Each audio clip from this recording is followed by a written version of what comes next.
Welcome to the Bureaucratic Archives, where history meets sleep.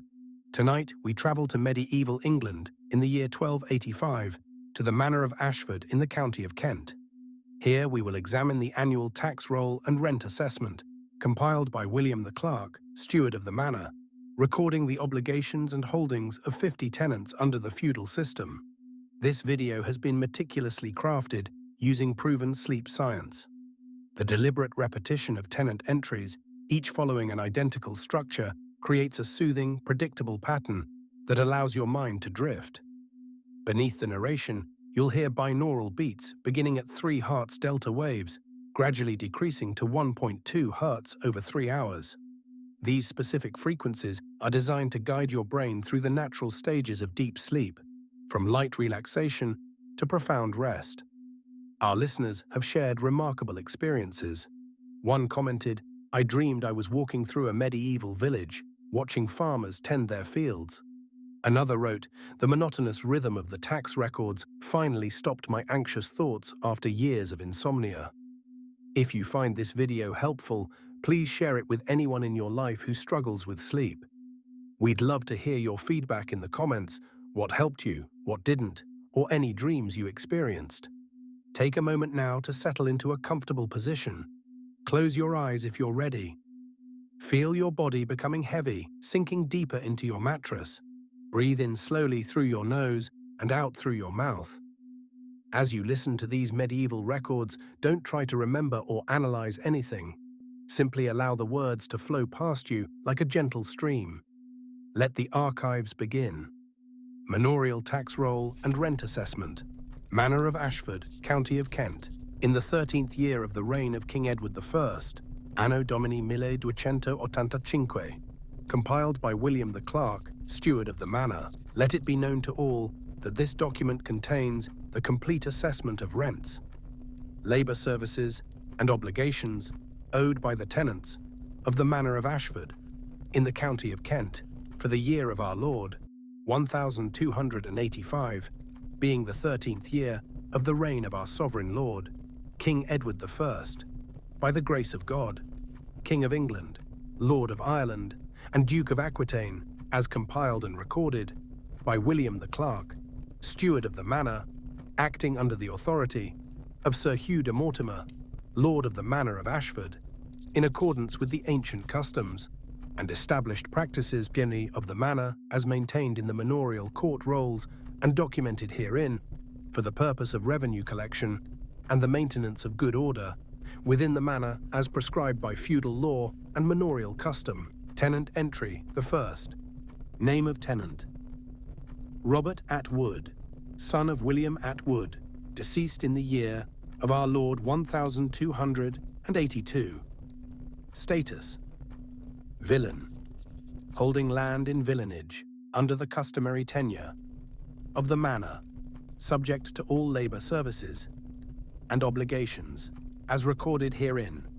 Landholding: 1 virgate of arable land, being 30 acres, measured by the customary rod of 16½ feet, situated in the open fields of the manor, consisting of 15 acres in the north field, 10 acres in the south field, and 5 acres in the west field, distributed in strips, according to ancient custom, as recorded in the official survey.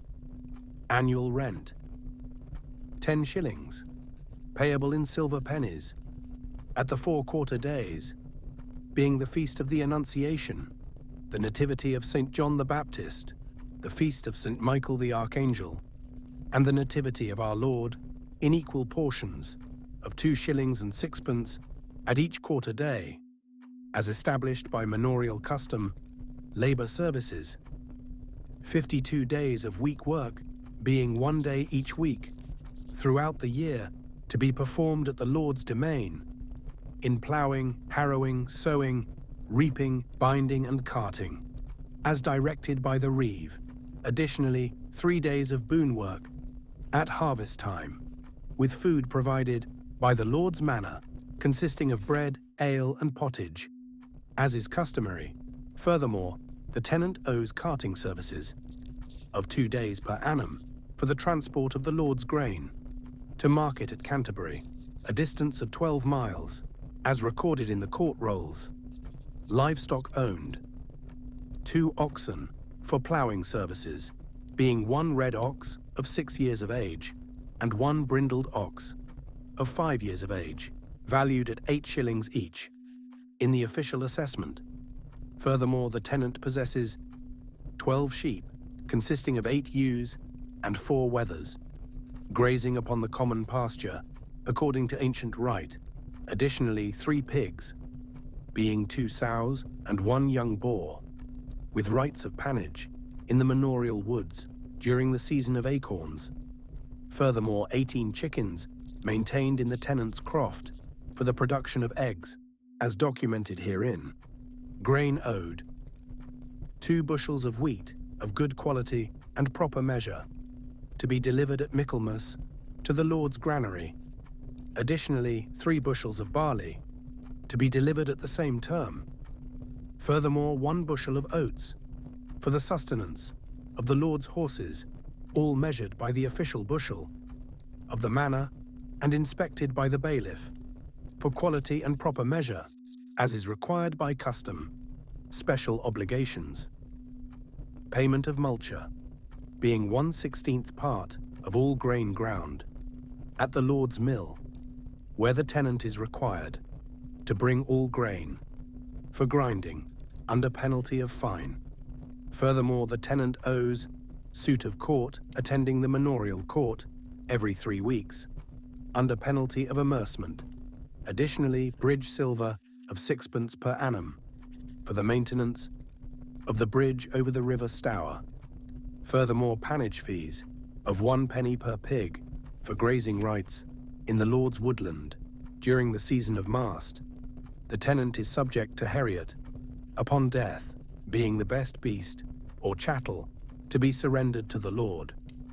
Furthermore, the tenant's daughters are subject to merchet, a fine of 12 pence, payable upon marriage, as recorded in the official documents. Household composition.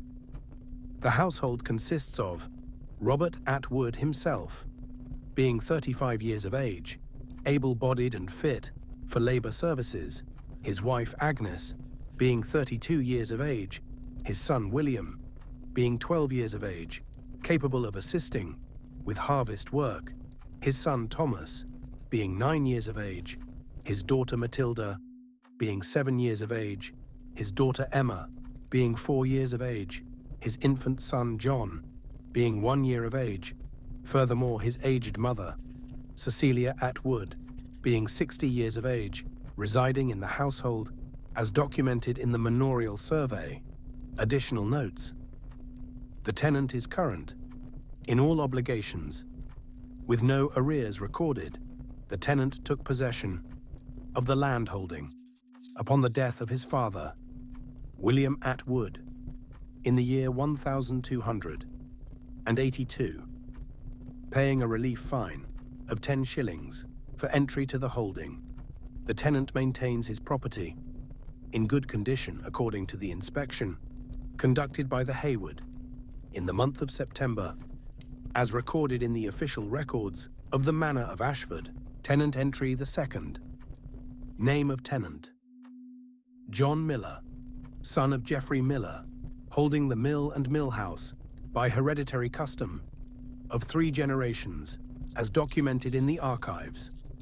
Status: freeman, holding land in free tenure by charter granted in the time of King Henry III, subject to free rent, but exempt from labour services save for suit of court, as recorded in the manorial documents. Landholding: half virgate of arable land, being 15 acres, situated adjacent to the mill, in the south field, consisting of 10 acres of good quality soil and 5 acres of meadow for hay production. Furthermore, the water mill, with mill house and mill pond, and the rights of mill stream from the river Stour, as established by ancient grant and confirmed by charter, as documented herein. Annual rent: 20 shillings, payable at the feast of St. Michael the Archangel, in 1 payment of silver pennies, of lawful weight and quality. Furthermore, a mill rent of 40 shillings per annum, payable in quarterly instalments at the 4 quarter days, being 10 shillings per quarter, as established by the terms of the mill lease, as recorded in the court rolls. Labour services. No labour services owed by virtue of free tenure. The tenant is required only to attend the manorial court every 3 weeks for suit of court and to provide counsel in matters of custom. Furthermore, the tenant must maintain the mill race and mill pond in good repair at his own expense, under supervision of the bailiff, as specified in the mill lease and recorded in the official documents. Livestock owned: 3 oxen for hauling grain sacks and mill equipment, being 1 black ox of 7 years, 1 white ox of 6 years, and 1 spotted ox of 4 years, valued at 9 shillings each. In the assessment, furthermore 6 sheep grazing on the mill meadow, consisting of 4 ewes and 2 rams.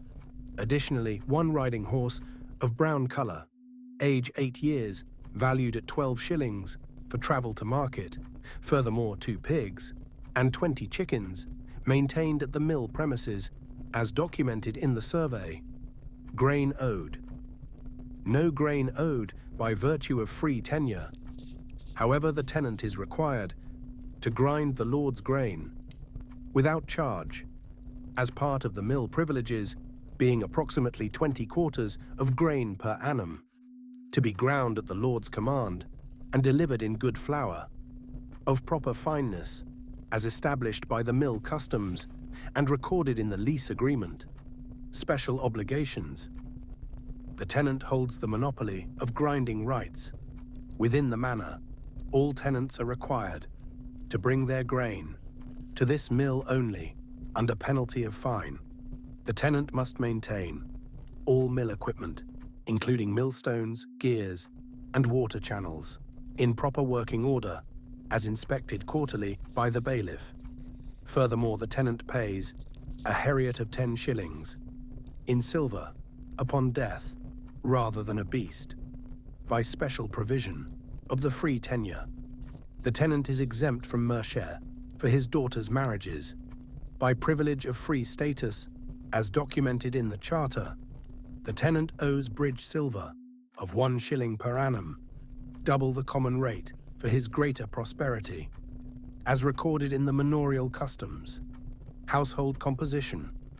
The household consists of John Miller himself, being 42 years of age, skilled in the miller's craft, his wife Isabella, being 38 years of age, his son Geoffrey, being 16 years of age, trained in milling and capable of managing the mill operations, his son Henry, being 14 years of age, apprenticed to his father, his daughter Alice, being 11 years of age, his daughter Joan, being 8 years of age. Furthermore, 2 mill servants, Richard Athill, being 24 years of age, employed as mill hand, and Walter Shepherd, being 19 years of age, employed as assistant, both receiving wages of 40 pence per quarter, plus food and lodging, as documented in the household survey.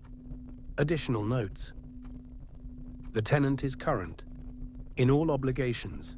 The mill generates substantial revenue, estimated at £8 per annum after expenses, making this tenant among the most prosperous in the manor.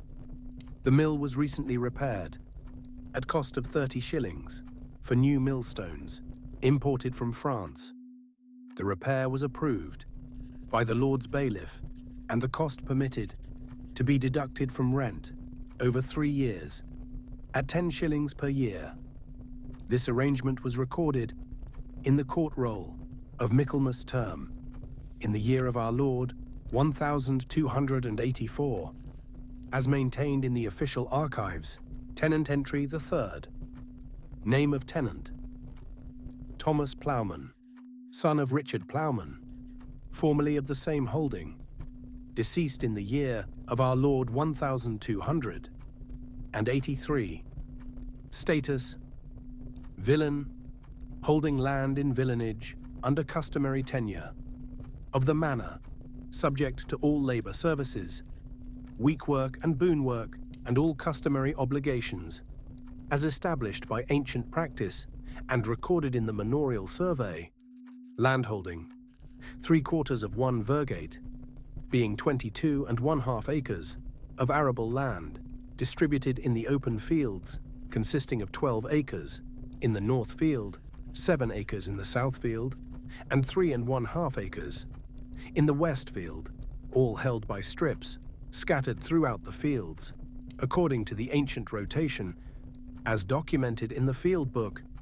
Annual rent: 7 shillings and 6pence, payable at the 4 quarter days, being 1 shilling and 10pence halfpenny, at each quarter, in silver pennies, of lawful weight.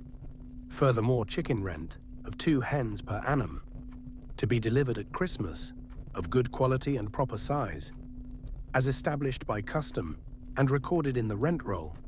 Labour services: 40 days of week work throughout the year, performing such tasks as the reeve shall direct, including ploughing, harrowing, sowing, weeding, reaping, threshing and carting, to be performed on Mondays throughout the year, except for the great feast days, as specified by custom.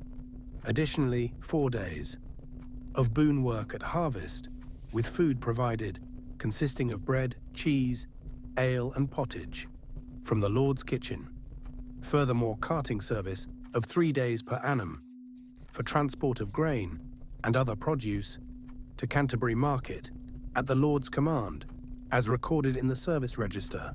Livestock owned: 1 ox, of red colour, age 7 years, suitable for ploughing, valued at 6 shillings, in the official assessment. Furthermore, 8 sheep, consisting of 5 ewes, 2 wethers and 1 ram, grazing upon the common, with ancient right of pasture. Additionally, 2 pigs, being 1 sow with piglets, maintained for household sustenance. Furthermore, 12 chickens and 2 geese, kept in the tenant's croft, for eggs and occasional meat, as documented in the livestock survey. Grain owed: 1½ bushels of wheat, to be delivered at Michaelmas, to the Lord's granary, measured by the official bushel. Furthermore, 2 bushels of barley, delivered at the same term. Additionally, 1/2 bushel of oats, for the Lord's horses, all grain to be inspected by the bailiff for quality and proper measure, any deficiency in measure or quality to be made good at the tenant's expense, as established by manorial custom and recorded in the grain accounts. Special obligations: payment of multure, being 1/16th part of all grain ground, at the Lord's mill, where grinding is required, by manorial custom. Furthermore, suit of court, every 3 weeks. Attendance required, under penalty of amercement, of 3pence per absence. Additionally, chimney silver, of 2pence per annum, for the privilege of maintaining a hearth with chimney. Furthermore, the tenant owes pannage of 1 penny per pig kept, for rights of mast, in the Lord's woodland. The tenant is subject to heriot, the best beast or chattel, to be surrendered upon death. Furthermore, merchet of 6pence per daughter, payable upon marriage. Additionally, tallage may be levied at the Lord's will for extraordinary expenses, as recorded in the manorial customs. Household composition: the household consists of Thomas Ploughman himself, being 28 years of age, able-bodied for heavy labour; his wife Marjorie, being 26 years of age; his son Richard, being 6 years of age; his daughter Alice, being 4 years of age; his son Robert, being 2 years of age; his infant daughter Agnes, being 6 months of age. Furthermore, his younger brother, William Ploughman, being 18 years of age, unmarried and residing in the household, assisting with farm work, as documented in the household survey. Additional notes: the tenant took possession of this holding upon the death of his father, Richard Plowman, in the year 1283, paying a relief fine of 7 shillings and sixpence, being equal to 1 year's rent. The tenant is current in all obligations, with no arrears. The tenant was amerced, 2d in the court of Easter term, for allowing his pigs to damage the Lord's corn. The fine has been paid and recorded. Furthermore, the tenant petitioned for permission to enclose 1 rood of land near his dwelling for a vegetable garden. Permission was granted by the Lord Steward in consideration of payment of 6d, as recorded in the court roll of Trinity term, as maintained in the official documents. Tenant entry the 4th. Name of tenant: Geoffrey Baker, son of Walter Baker, holding the bakehouse tenement by customary tenure of 2 generations past, as documented in the records. Status: cottager, holding a cottage and croft, with small landholding, by villein tenure, subject to labour services, though fewer than full villeins, by virtue of the craft of baking, as recorded in the manorial survey. Landholding: 1/4 virgate, being 7½ acres, of arable land, situated in the south field, consisting of 4 acres of good quality soil and 3½ acres of marginal land. Furthermore, 1 rood of enclosed croft adjacent to the cottage for vegetables and chickens. Additionally, the bakehouse with baking oven and storage for flour, as established by custom and recorded in the survey. Annual rent: 4 shillings, payable at the 4 quarter days, being 12d at each quarter day. Furthermore, bake silver of 2 shillings per annum for the privilege of maintaining the bakehouse and selling baked goods within the manor, payable at Michaelmas, as established by custom and recorded in the rent accounts.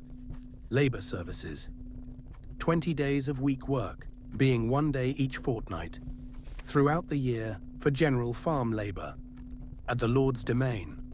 Furthermore, 2 days of boon work at harvest, with food provided from the Lord's kitchen.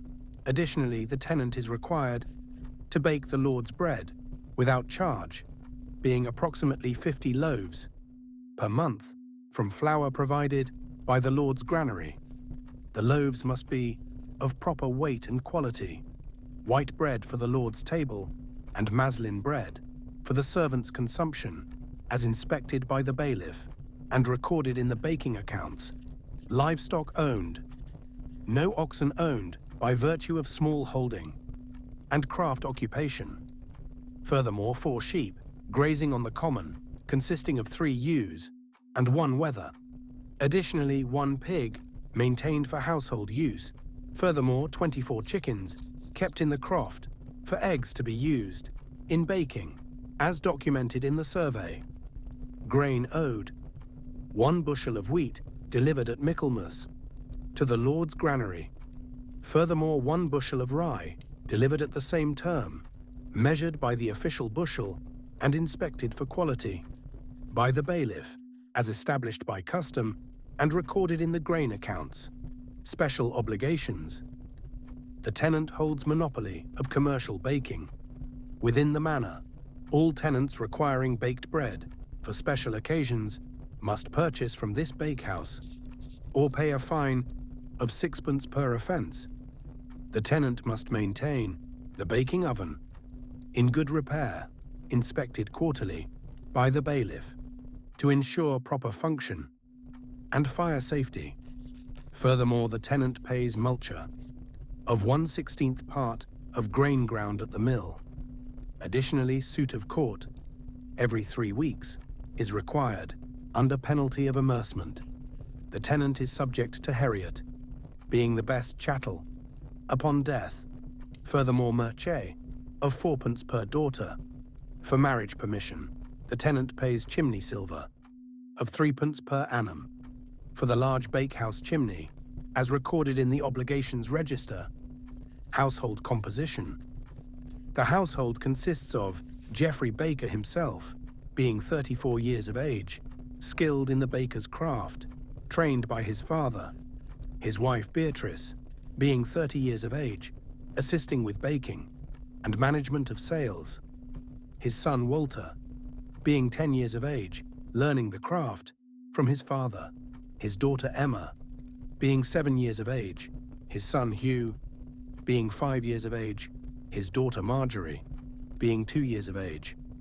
Furthermore, one apprentice, Peter Atford, being 15 years of age, indentured for 7 years, to learn the baker's trade, receiving no wages, but food, lodging and training, as documented in the indenture agreement, recorded in the court roll. Additional notes. The tenant is current in all obligations. The bakehouse generates income, estimated at 40 shillings per annum, from commercial baking, for weddings, holy days, and regular custom from the manor's inhabitants. The tenant was granted permission to repair the baking oven at cost of 10 shillings. The Lord's bailiff inspected the repairs and found them satisfactory. This inspection was recorded in the court roll of Michaelmas term. Furthermore, the tenant purchased additional baking equipment, including 3 wooden peels and 2 bread baskets, at cost of 18 pence. The purchases were noted by the bailiff for assessment purposes as maintained in the official records of the Manor of Ashford. Tenant entry the 5th. Name of tenant: William Athill, son of Thomas Athill, holding land by inheritance from his grandfather. Robert Athill, as documented in the succession records, spanning 3 generations. Status: Villian, holding land in villenage, under customary tenure.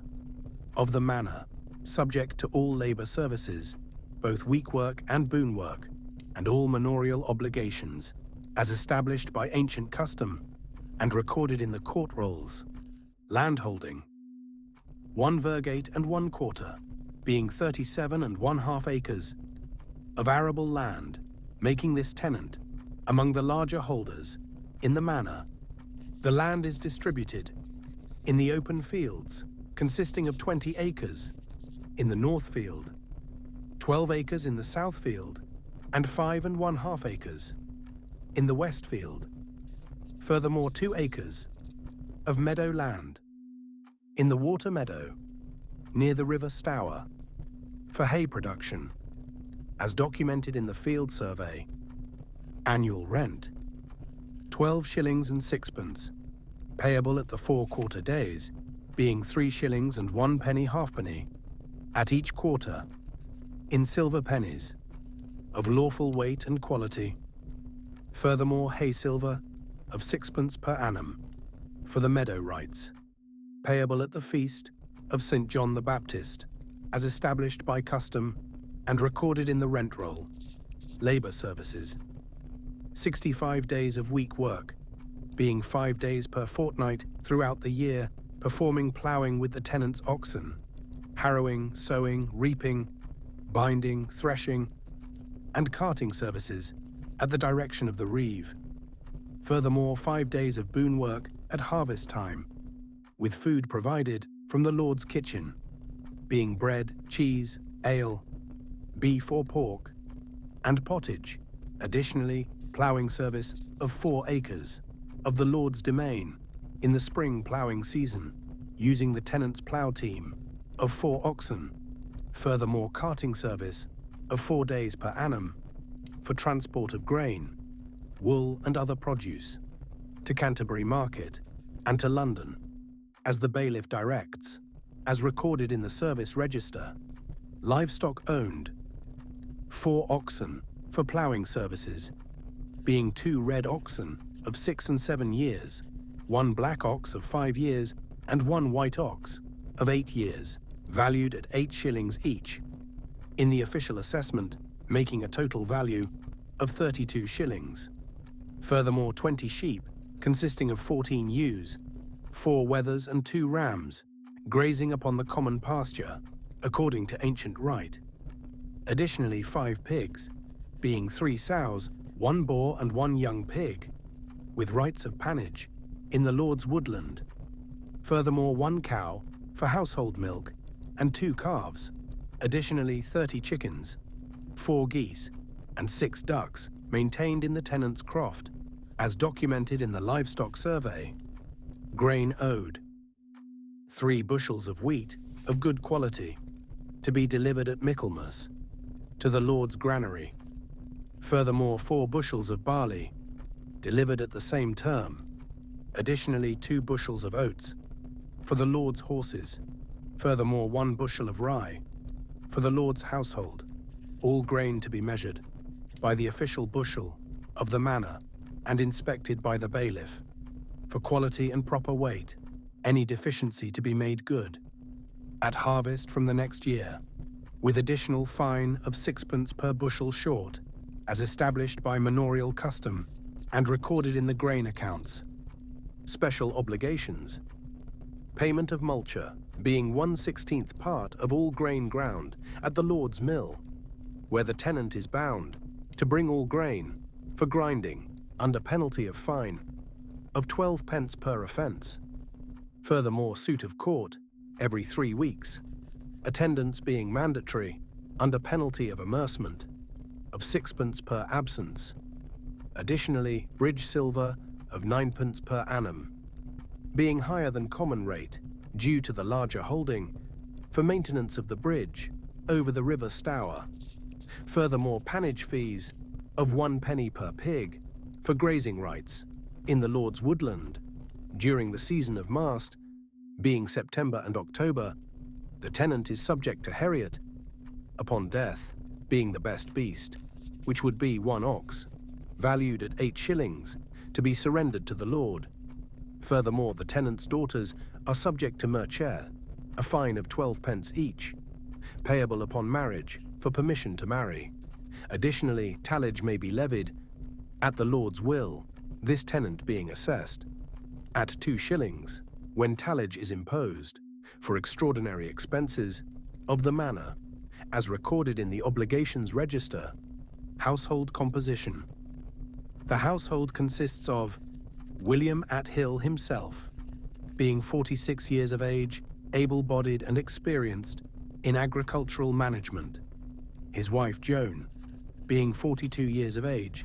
His eldest son Thomas, being 20 years of age, unmarried and residing in the household, capable of performing all labor services.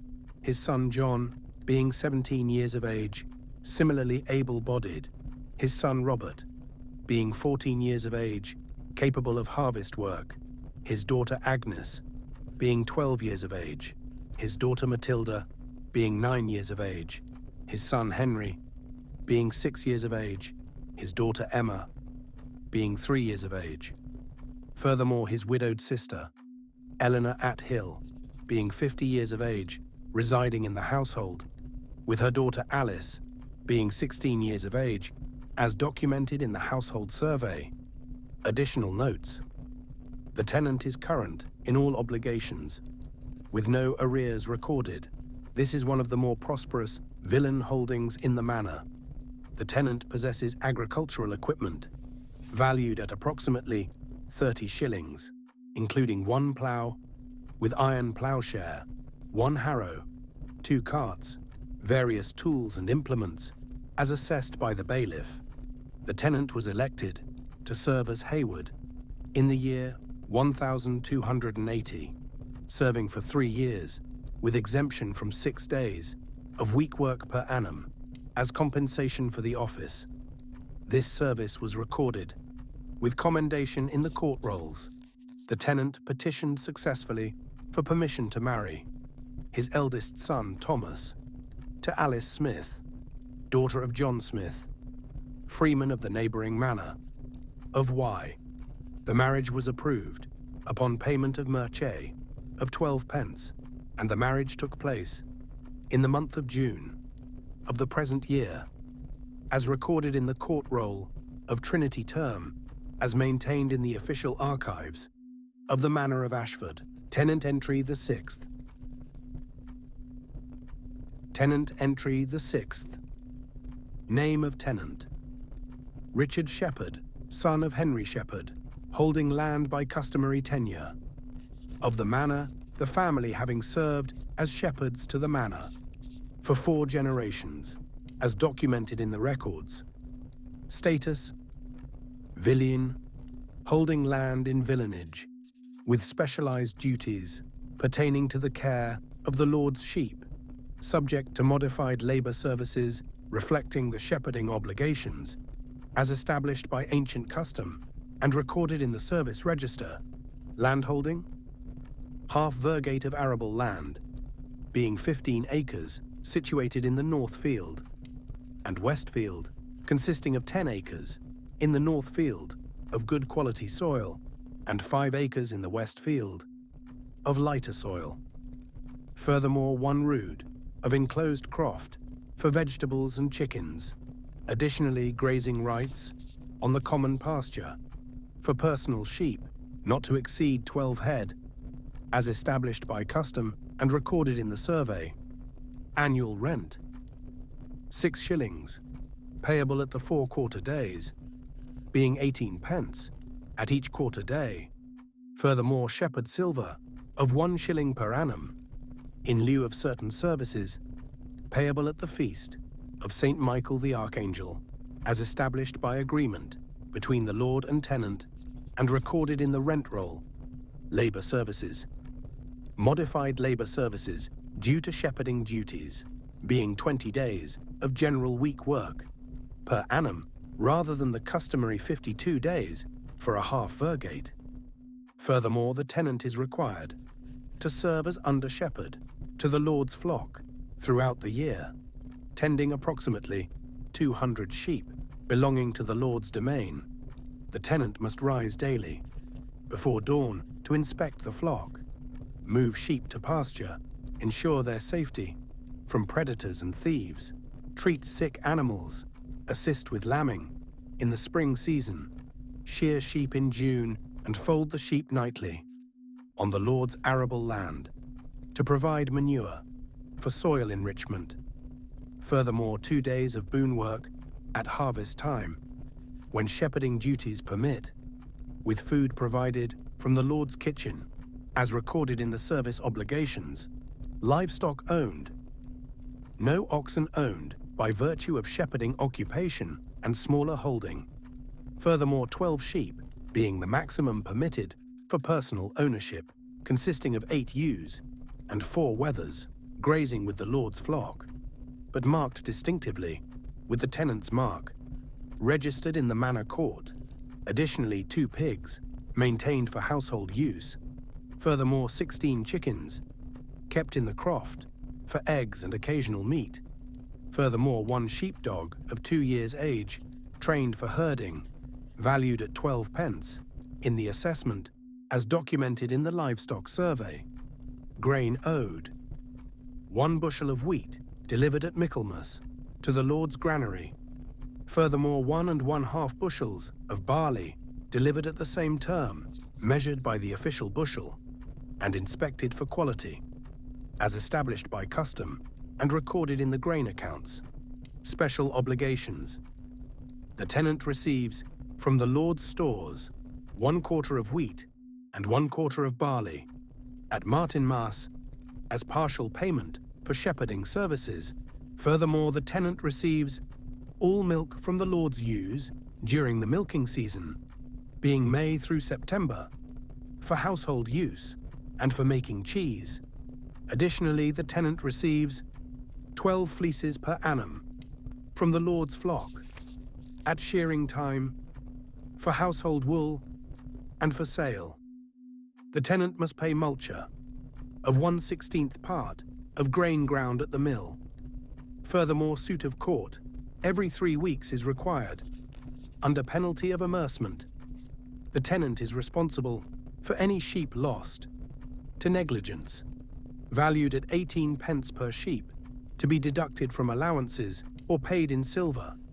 The tenant is subject to heriot, being the best chattel, likely the sheepdog, or best sheep, upon death.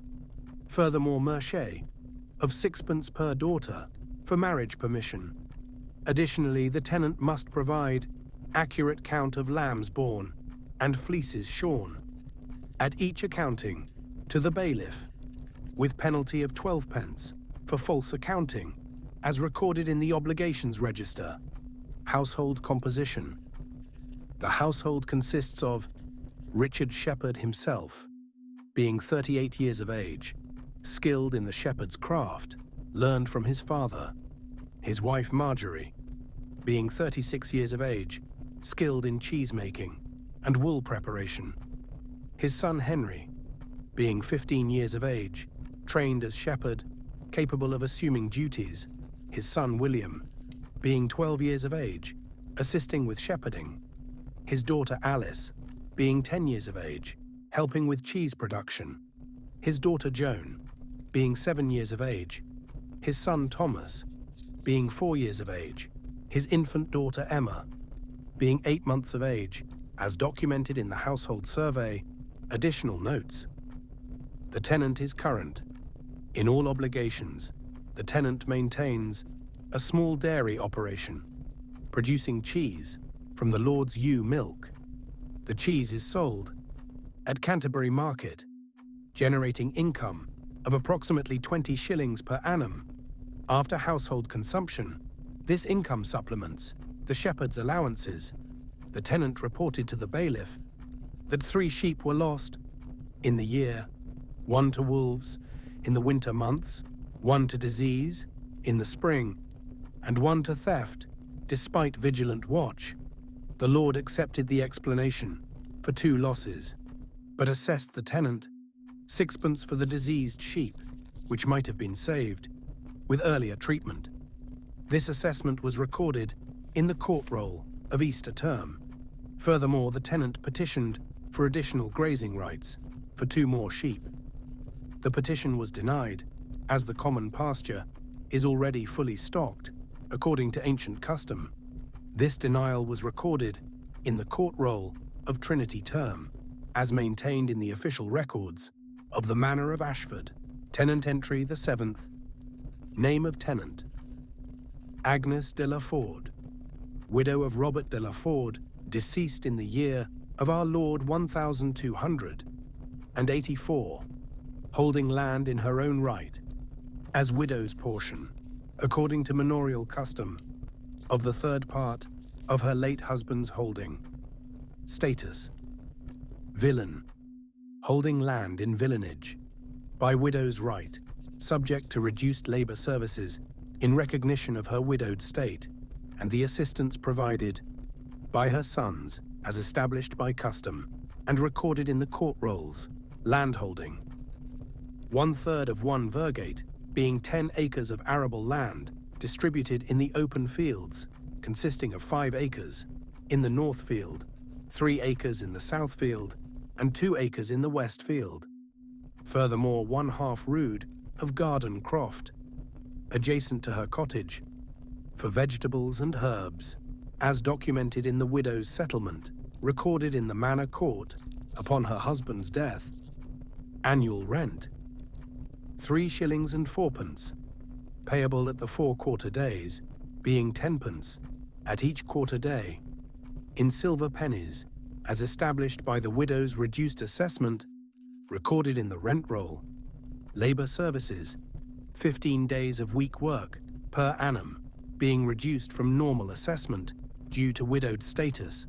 The work may be performed by the widow's sons or hired laborers at the widow's expense. Furthermore, 1 day of boon work at harvest time, with food provided from the Lord's kitchen. Additionally, light services such as weeding, gleaning, and poultry keeping, as directed by the reeve, appropriate to a woman's strength, as recorded in the service register.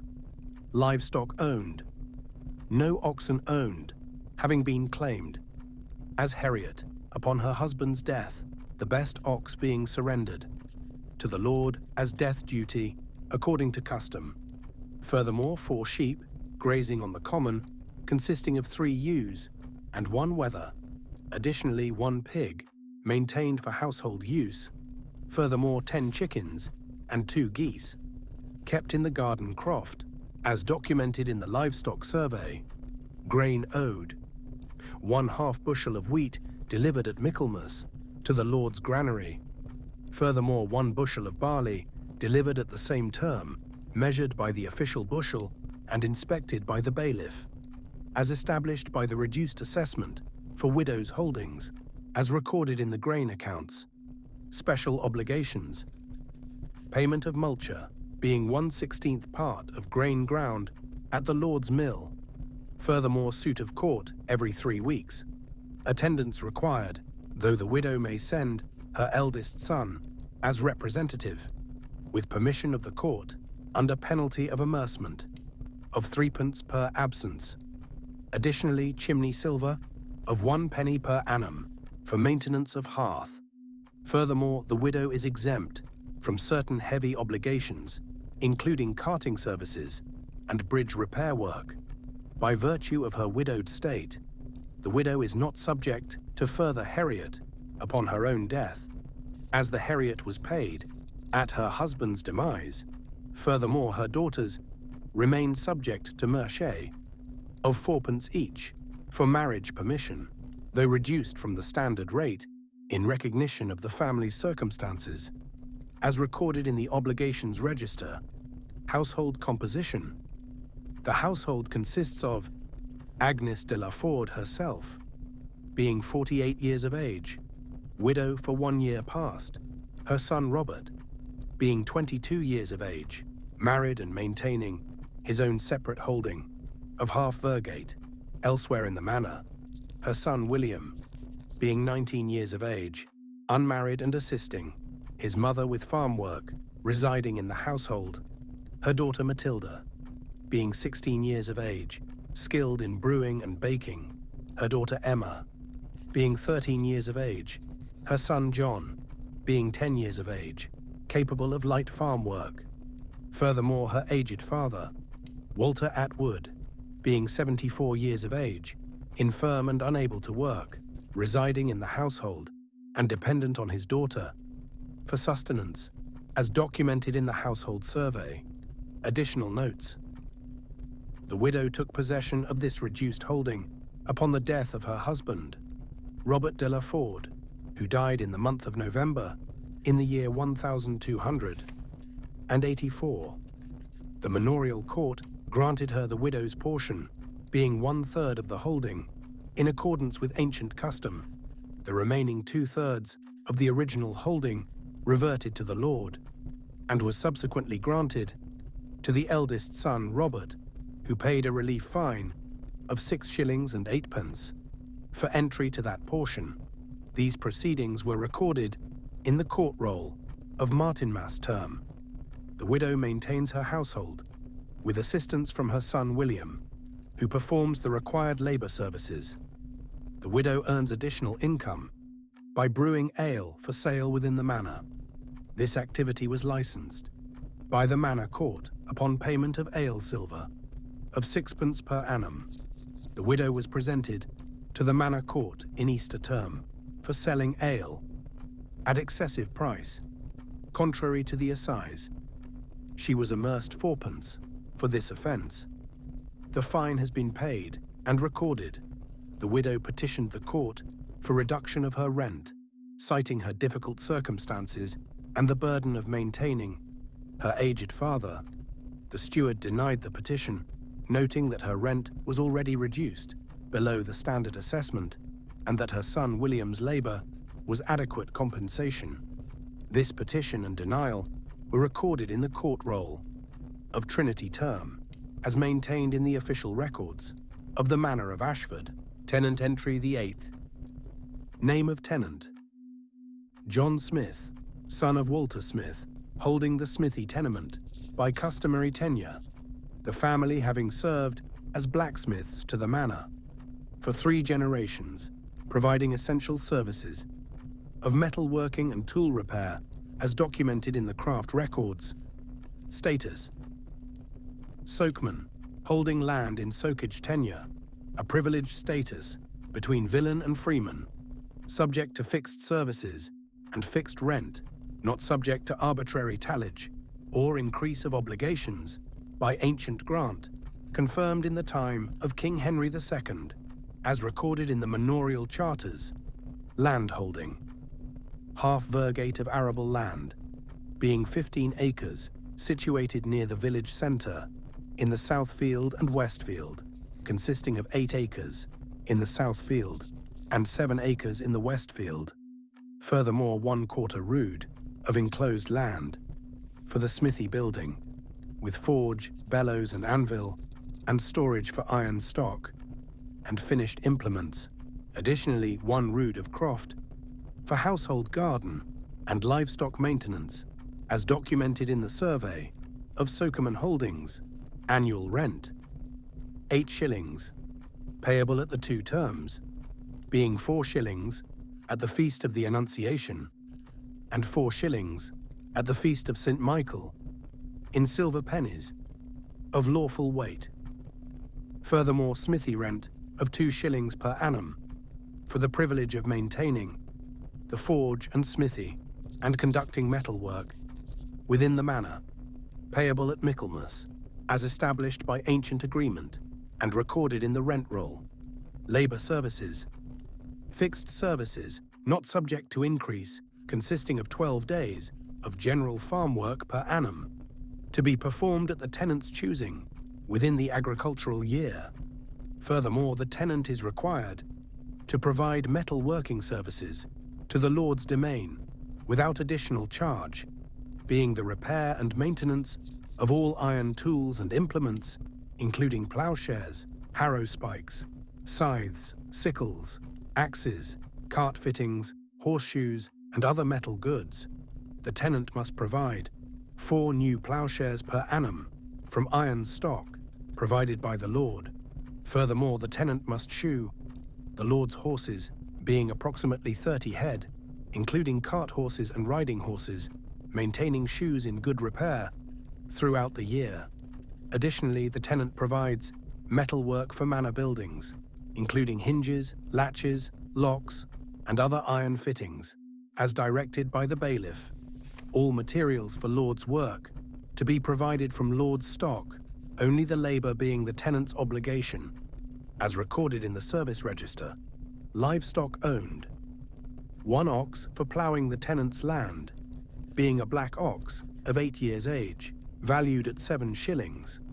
Furthermore, 6 sheep grazing on the common pasture, consisting of 4 ewes and 2 wethers.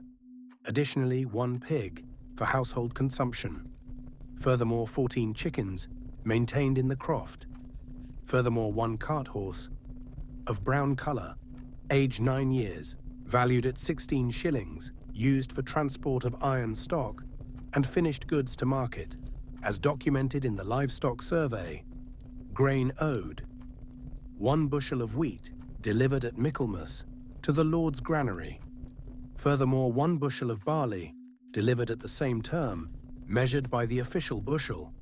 These obligations are fixed and not subject to increase, by virtue of Sokerman status, as recorded in the grain accounts. Special obligations. The tenant holds monopoly of metalworking within the manor. All tenants requiring blacksmith services must employ this smithy or pay a fine of 6 pence per offence to the manor court. The tenant must maintain the forge and smithy buildings in good repair at his own expense, inspected annually by the bailiff to ensure proper function and fire safety. Furthermore, the tenant pays multure of 1/16th part of grain ground at the mill. Additionally, suit of court every 6 weeks rather than every 3 weeks.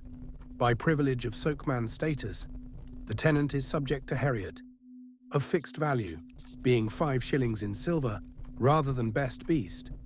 By privilege of the sokeman tenure, furthermore merche of 6 pence per daughter for marriage permission. The tenant is exempt from tallage by ancient privilege recorded in the Charter of Sokerman Rights. The tenant may sell his holding with permission of the Lord without forfeiture, and may leave the manor without penalty. Privileges not enjoyed by villain tenants, as documented in the Obligations Register. Household composition. The household consists of John Smith himself, being 36 years of age, skilled in the blacksmith's craft, trained from childhood, his wife Isabella, being 32 years of age, managing household affairs and smithy accounts, his son Walter, being 13 years of age, apprenticed to his father, learning metal working skills, his son Thomas, being 11 years of age, assisting in the smithy with bellows and other tasks, his daughter Agnes, being 8 years of age, his daughter Joan, being 5 years of age, his son Henry, being 2 years of age.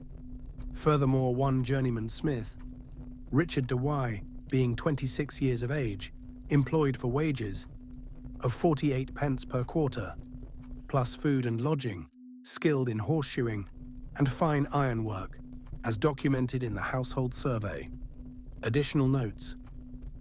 The tenant is current in all obligations. The smithy generates substantial income from work for other tenants and from neighbouring manors, estimated at £6 per annum, after expenses for iron stock, charcoal for the forge, and wages for the journeyman, making this tenant prosperous. By manorial standards, the tenant recently purchased additional iron stock of 200 weight, at cost of 16 shillings, from merchants at Canterbury. The purchase was noted by the bailiff for assessment of prosperity. The tenant completed major work for the Lord's domain in the past year, including repair of 2 ploughs, creation of new cart fittings, shoeing of all horses, and various small repairs, valued at approximately 30 shillings, if purchased from travelling smiths. The Lord's bailiff commended the quality of work. In the court roll, the tenant petitioned for permission to take an additional apprentice, son of Thomas Ploughman, for training in the craft. Permission was granted upon payment of entry fee of 12 pence to the manor court. The apprentice began training in the month of May of the present year. This indenture was recorded in the court roll of Trinity Term, as maintained in the official records of the Manor of Ashford. Tenant entry the 9th. Name of tenant: Matilda Weaver, widow of Geoffrey Weaver, deceased in the year of our Lord 1283, holding land by widow's right and conducting the craft of weaving, previously managed by her late husband, as documented in the succession records. Status: villain, holding land in villanage by widow's right, subject to reduced labour services appropriate to her widowed state, and the specialised craft of cloth weaving, as established by manorial custom and recorded in the court rolls. Landholding: 1/4 virgate, being 7 1/2 acres of arable land, distributed in the open fields, consisting of 4 acres in the north field and 3 1/2 acres in the south field. Furthermore, 1/2 rood of enclosed croft for the weaving workshop, containing 1 large loom and spinning wheels, and storage for wool and finished cloth, as documented in the widow's settlement. Annual rent: 3 shillings and 6 pence, payable at the 4 quarter days, being 10 pence halfpenny at each quarter day. Furthermore, weaving silver of 18 pence per annum for the privilege of conducting the weaving trade within the manor, payable at Michaelmas, as established by agreement and recorded in the rent roll. Labour services: 10 days of week work per annum, being substantially reduced in recognition of widowed status, and the specialised craft work. The labour may be performed by hired workers at the widow's expense or by her son. Furthermore, 1 day of boon work at harvest time, with food provided. Additionally, the tenant is required to weave cloth for the Lord, being 10 yards of woolen cloth per annum from wool provided by the Lord's stores. The cloth must be of good quality, proper width being 2 yards, and adequate weight, inspected by the bailiff before delivery. This weaving service is in partial payment for the reduced labor obligations as recorded in the service register. Livestock owned. No oxen owned by virtue of small holding and craft occupation. Furthermore, 8 sheep grazing on the common consisting of 6 ewes and 2 wethers providing wool for the weaving business. Additionally, 1 pig for household use. Furthermore, 12 chickens kept in the croft as documented in the livestock survey. Grain owed. 1/2 bushel of wheat delivered at Michaelmas to the Lord's granary. Furthermore, 1 bushel of barley delivered at the same term, measured by the official bushel, as established by the reduced assessment for widows' holdings and recorded in the grain accounts. Special obligations. The tenant conducts a commercial weaving operation, producing cloth for sale to other manor tenants and to merchants. At Canterbury Market, the tenant must pay multure of 1/16th part of grain ground at the mill. Furthermore, suit of court every 3 weeks is required, though the widow may send her son as representative, with court permission, under penalty of amercement of 3d per absence. Additionally, the tenant pays ale silver of 4d per annum for brewing ale for sale, this being a common occupation for women in the manor. The tenant is not subject to further heriot upon her death, as heriot was paid at her husband's demise, being 1 ox surrendered to the lord. Furthermore, her daughter remains subject to mershare of 4d for marriage permission. The tenant must maintain the loom and weaving equipment in good repair, ensuring adequate production of the lord's cloth obligation, as recorded in the obligations register. Household composition. The household consists of Matilda Weaver herself, being 44 years of age, skilled in weaving and spinning, taught by her mother and by her late husband. Her son Geoffrey, being 18 years of age, assisting with farm work and with heavy tasks in the weaving operation, such as warping the loom. Her daughter Alice, being 15 years of age, skilled in spinning and assisting with weaving. Her daughter Emma, being 12 years of age, learning the craft from her mother. Her son Robert, being 9 years of age, capable of light farm work. Furthermore, 1 female servant, Joan At-Hill, being 22 years of age, employed as spinner, receiving wages of 24d per quarter plus food and lodging, as documented in the household survey. Additional notes. The widow took possession of this reduced holding upon the death of her husband, Geoffrey Weaver, who died in the month of August, in the year 1283, of a fever. The manorial court granted her the widow's portion and permission to continue the weaving business. These proceedings were recorded in the court roll of Michaelmas term. The widow maintains a modestly successful weaving operation, producing approximately 60 yards of woolen cloth per annum. After fulfilling the Lord's requirement of 10 yards, the remaining cloth is sold at prices ranging from 6d to 12d per yard, depending on quality, generating income estimated at 30 shillings per annum, after expenses for hired labor and for wool purchased beyond that produced by her own sheep. The widow was presented to the manor court in Easter term for selling ale without having it tested by the ale taster, as required by the assize. She was amerced 3d for this offence. The fine has been paid and properly recorded. The widow petitioned the Lord for permission to marry her daughter Alice to William Baker, son of Geoffrey Baker, the manor's baker. The marriage was approved upon payment of merche of 4d and took place in the month of July of the present year at the parish church. This marriage was recorded in the court roll of Trinity term, as maintained in the official records of the Manor of Ashford. Tenant entry the 10th. Name of tenant, Henry de Y.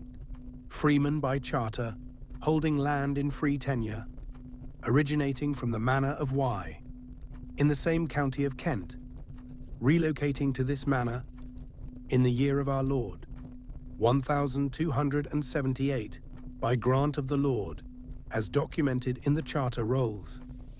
Status: freeman, holding land in free tenure, by charter and hereditary right, subject to free rent only, exempt from labor services and from arbitrary exactions, such as tallage and merchet, subject only to suit of court, and certain honorific services, as recorded in the Freedom Charter, maintained in the Manor Archives. Landholding: 1 virgate of arable land, being 30 acres of good quality soil, situated in the North Field, and South Field, consisting of 18 acres, in the North Field, and 12 acres in the South Field. Furthermore, 2 acres of meadow, in the Water Meadow, near the River Stour, for hay production. Additionally, 1 rood of enclosed land, for house and buildings, including substantial dwelling house, barn and stable, reflecting the tenant's prosperous status, as documented in the Freeman's Survey. Annual rent: 20 shillings, payable at the feast of St. Michael the Archangel, in 1 payment of silver pennies, of lawful weight and quality. Furthermore, meadow rent, of 1 shilling per annum, for the 2 acres of meadow, payable at the same term, making total annual rent of 21 shillings. These payments are fixed and not subject to increase, by privilege of free tenure, as recorded in the rent roll. Labor services: no labor services owed by virtue of free tenure. The tenant is required only to attend the manorial court every 6 weeks for suit of court, providing counsel and judgment in matters brought before the court. Furthermore, the tenant owes honorific service of carrying the Lord's banner, if the Lord should lead men to war in service of the king. Additionally, the tenant must provide 1 day's riding service per annum, carrying messages for the Lord to distant locations, if required. These light obligations preserve the dignity of free tenure, while acknowledging the tenurial relationship, as recorded in the service register. Livestock owned: 3 oxen for ploughing, being 1 red ox of 7 years, 1 black ox of 6 years, and 1 white ox of 5 years, valued at 9 shillings each in the official assessment. Furthermore, 16 sheep grazing on the common pasture, consisting of 12 ewes and 4 wethers. Additionally, 3 pigs, for household consumption and for sale of surplus. Furthermore, 1 riding horse of grey colour, aged 7 years, valued at 20 shillings, suitable for the dignity of a freeman. Furthermore, 2 cows, for household milk and butter production. Additionally, 1 cart horse, for farm transport. Furthermore, 24 chickens, 6 geese and 4 ducks, maintained in the tenant's croft, as documented in the livestock survey. Grain owed: no grain owed by virtue of free tenure. The tenant is required only to pay rents in silver. All produce of the holding, being the tenant's own property, to be sold or consumed, at the tenant's discretion, as established by the privileges of free tenure, and recorded in the charter. Special obligations: the tenant must pay multure of 1/16th part of grain ground at the mill, this obligation binding all tenants, regardless of status. Furthermore, suit of court every 6 weeks as stated, providing judgment in court matters. The tenant is exempt from heriot, no death duty being owed upon the tenant's demise, the holding passing to heirs upon payment of relief, equal to 1 year's rent, being 21 shillings. Furthermore, the tenant is exempt from merchet, daughters being free to marry, without permission or payment. Additionally, the tenant is exempt from tallage, not subject to arbitrary taxation by the Lord. Furthermore, the tenant may sell the holding, with permission of the lord, which cannot be unreasonably withheld, and may leave the manor without penalty or fine. The tenant may pursue legal cases in the king's courts, rather than being restricted to the manor court for all but land matters. These privileges distinguish free tenure from villanage, as documented in the Obligations Register, and Freedom Charter, household composition. The household consists of Henry de Wye himself, being 52 years of age, of substantial means and reputation, his wife Eleanor, being 48 years of age, of genteel upbringing, daughter of a freeman from the Manor of Chartham, his eldest son Roger, being 26 years of age, married and holding land in the neighbouring Manor of Wye, as a freeman, his son Henry being 23 years of age, unmarried and residing in the household, managing much of the farm work, his daughter Eleanor, being 20 years of age, betrothed to a freeman from the Manor of Chilham, marriage pending for Michaelmas, his son William, being 17 years of age, his daughter Marjorie, being 14 years of age, his son Thomas, being 11 years of age. Furthermore, 2 hired servants, John Hill, being 28 years of age, employed as farm worker, receiving wages of 52 pence per quarter plus food and lodging, and Peter Shepherd, being 24 years of age, employed as shepherd and general labourer, receiving wages of 48 pence per quarter plus food and lodging, as documented in the household survey. Additional notes. The tenant is current in all obligations. This tenant is among the most prosperous in the manor. The freeman status provides significant economic advantages, being exempt from labour services, allowing full attention to commercial agriculture. The tenant sells grain at Canterbury Market and occasionally at London through merchant contacts, generating income estimated at £8 per annum after household consumption and expenses for hired labour. The tenant owns farm equipment valued at approximately £4, including 2 ploughs with iron shares, 2 carts with iron fittings, 2 harrows, and various tools. The tenant serves as pledge for several other tenants in manor court proceedings, this role being appropriate to his status and reputation.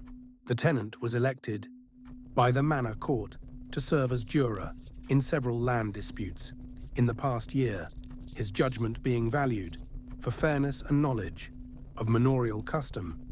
These services were recorded with commendation in the court rolls. The tenant purchased additional meadow land of 1 acre from the Lord's domain in the year 1283, paying 40 shillings for the grant. This purchase was recorded with full ceremony in the court roll of Michaelmas term. The tenant arranged marriage for his daughter Eleanor to Richard de Chilham, freeman and prosperous tenant of the Manor of Chilham. The marriage contract includes a dowry of 40 shillings and household goods valued at 30 shillings. The marriage will take place at Michaelmas in the present year. These arrangements were noted in the court roll of Trinity term, as maintained in the official records of the Manor of Ashford. Tenant entry the 11th. Name of tenant: Robert Carter, son of John Carter, holding land by customary tenure, the family having served as Carters to the manor for 2 generations, providing essential transport services as documented in the service records. Status: Villan, holding land in villanage, with specialized duties pertaining to carting and transport, subject to modified labor services, reflecting the carting obligations as established by ancient custom and recorded in the service register. Landholding: half virgate of arable land, being 15 acres, situated in the south field, and west field, consisting of 9 acres in the south field and 6 acres in the west field. Furthermore, 1/2 rood of enclosed land for cart storage and stable for cart horses. Additionally, 1 rood of croft for household garden and livestock maintenance, as documented in the Carting Tenement Survey. Annual rent, 5 shillings and 6pence, payable at the 4 quarter days, being 16 pence halfpenny at each quarter day. Furthermore, carter silver of 1 shilling per annum, in partial payment for carting services provided, payable at Michaelmas, as established by agreement, and recorded in the rent roll. Labour services. Modified labour services being 25 days of general week work per annum, reduced from the customary amount, for a half vergate. Furthermore, the tenant is required to provide carting services to the Lord's domain throughout the year. The tenant must transport the Lord's grain to market at Canterbury, being approximately 20 trips per annum, each trip requiring 1 full day, with the tenant's cart and horses. Furthermore, the tenant must cart wool to the wool merchants at Canterbury and Sandwich, being 4 to 6 trips per shearing season. Additionally, the tenant must transport building materials, firewood and other goods, as directed by the bailiff, estimated at additional 15 days of carting work per annum.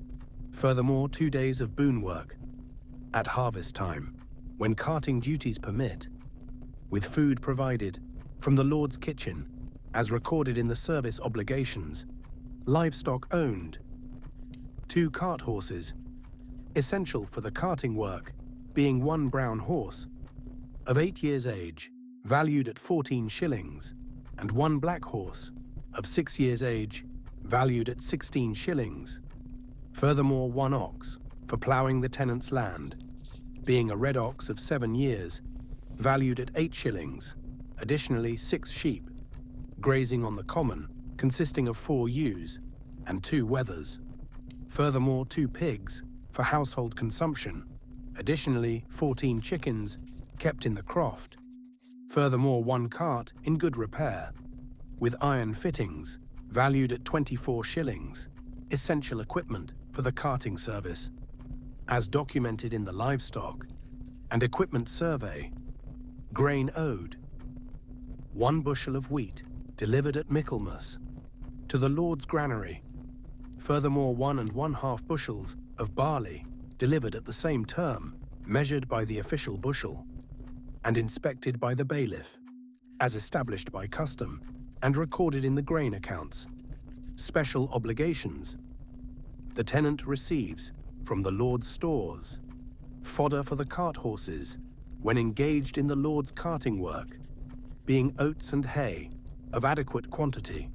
Furthermore, the tenant receives ale and food when carting at distances requiring overnight absence.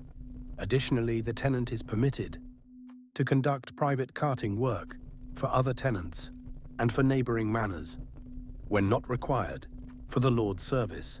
Income from private carting is the tenant's own, estimated at 30 shillings per annum, supplementing the holding's productivity.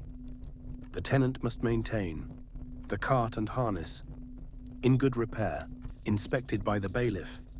Before each major carting season, the tenant must pay multure of 1/16th part of grain ground at the mill. Furthermore, suit of court every 3 weeks is required, under penalty of amercement. The tenant is responsible for any damage to goods transported in the cart due to negligence, valued at replacement cost. The tenant is subject to heriot, being the better cart horse, or equivalent value, upon death. Furthermore, merchet of 6pence per daughter for marriage permission, as recorded in the obligations register. Household composition.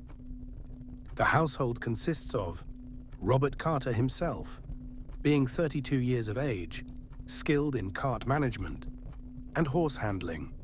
His wife Joan, being 28 years of age. His son John, being 9 years of age, beginning to learn the carter's craft. His daughter Agnes, being 7 years of age. His son William, being 4 years of age. His infant daughter Emma, being 9 months of age. Furthermore, his younger brother, Thomas Carter, being 24 years of age, unmarried and residing in the household, assisting with carting work and farm labor, as documented in the Household Survey Bay. Additional notes. The tenant is current in all obligations. The carting services provided to the lord are substantial, estimated at 60 days per annum of carting work, when counting the actual transport days, plus days for loading and unloading and preparation.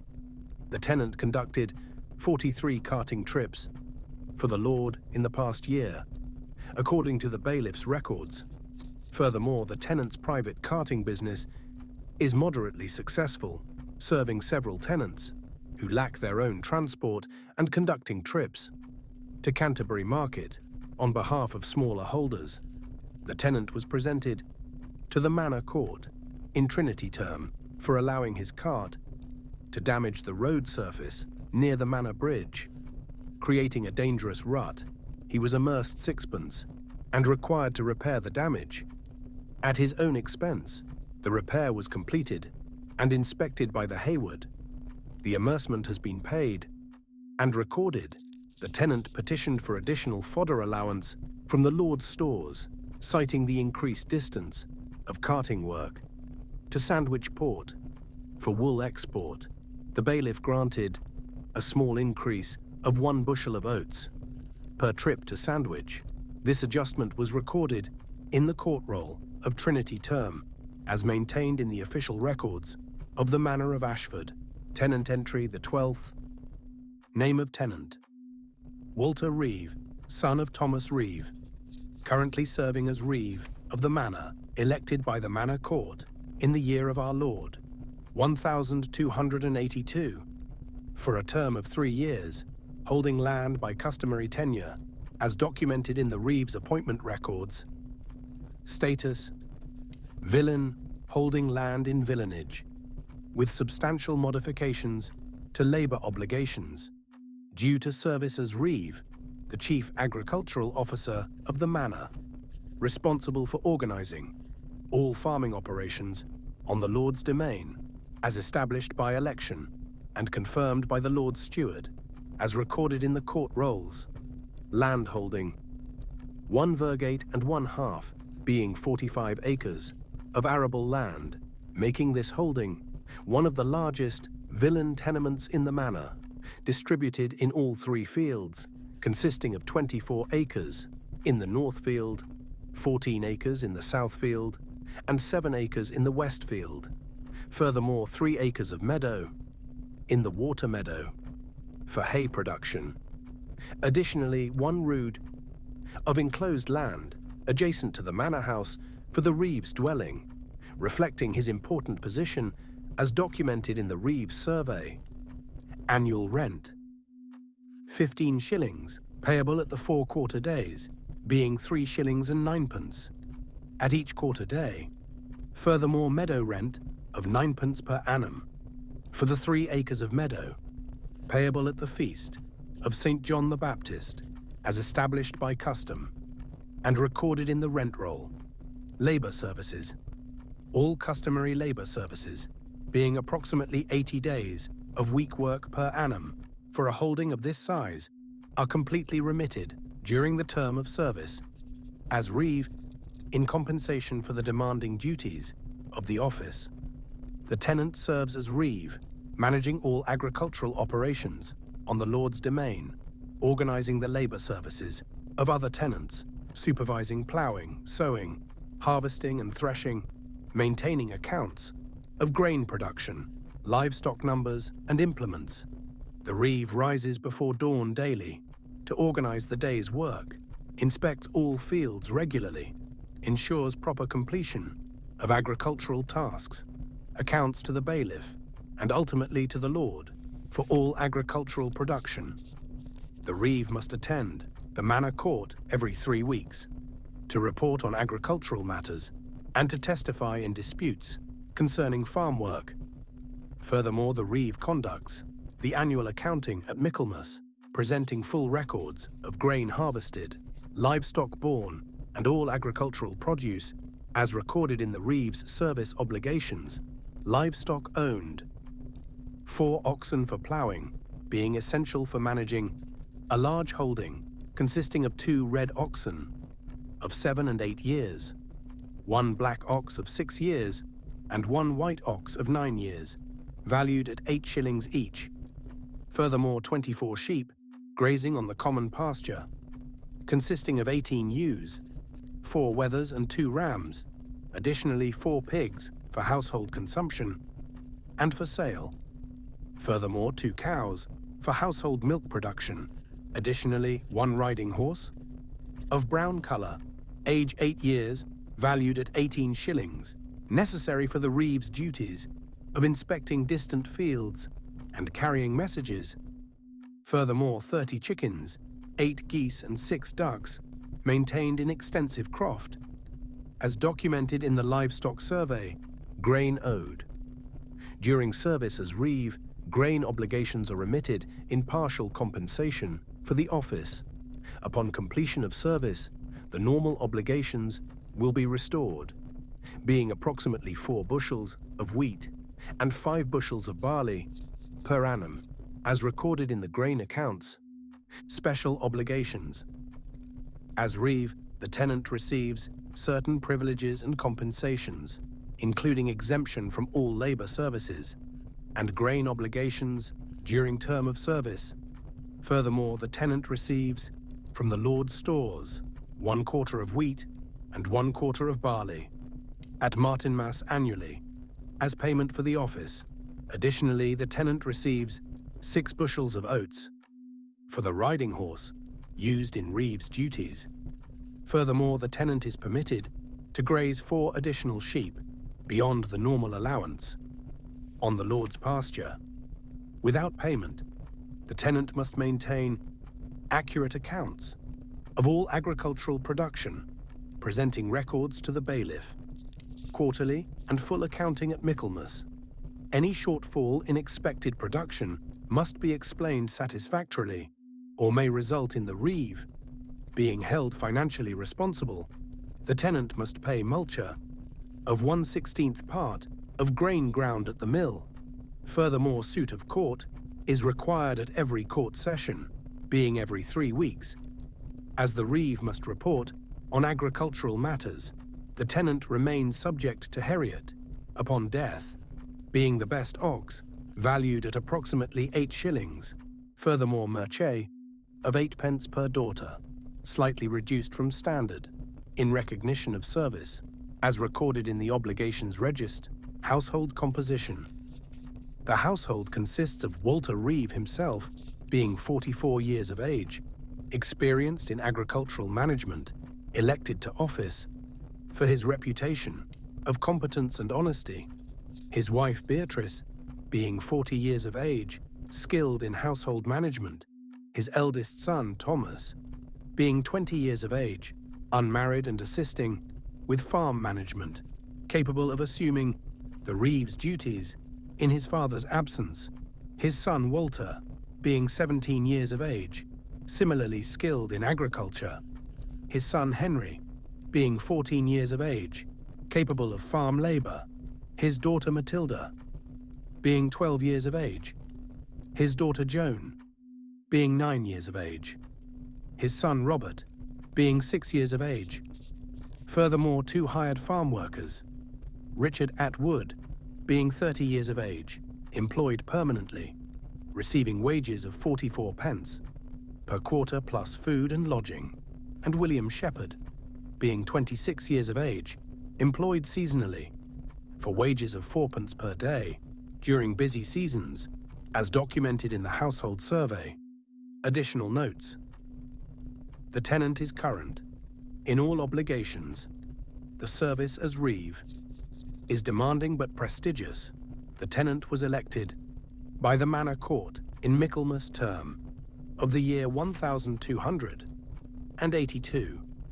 The election was conducted by voice vote of the tenants, with confirmation by the Lord Steward.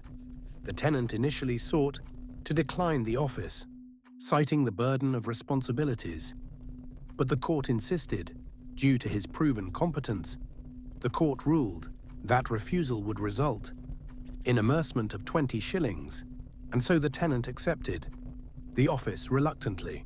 As recorded in the election proceedings, the tenant has served competently for 2 years thus far, with 1 year remaining in the current term. The Lord's bailiff has commended the tenant's management in reports to the Lord, noting the orderly conduct of agricultural operations and the accuracy of accounts presented. The harvest of the year 1284 produced 60 quarters of wheat, 80 quarters of barley, 40 quarters of oats, and 20 quarters of beans from the Lord's domain, all properly recorded by the reeve and verified by the bailiff. These figures exceeded the previous year's production by approximately 10% due to favorable weather and diligent management. The reeve organized repairs to the manor's barn in the spring of the present year at cost of 18 shillings for timber and labor. The repairs were necessary to prevent grain spoilage and were approved by the bailiff. After inspection, the reeve presented accounts showing that 12 lamb others were born to the Lord's flock in the spring season, and that 2 sheep died, 1 of disease and 1 taken by wolves. These losses were deemed acceptable by the bailiff, given the size of the flock. The reeve was granted permission by the manor court to purchase a new plough for the Lord's domain at cost of 14 shillings, the old plough being broken beyond economic repair. This purchase was recorded in the court roll of Easter term, as maintained in the official records of the Manor of Ashford. Tenant entry the 13th. Name of tenant: Emma Brewster, widow of Simon Brewster, deceased in the year of our Lord 1280, holding land by widow's right and conducting the brewing trade, previously managed by her late husband, as documented in the widow's settlement.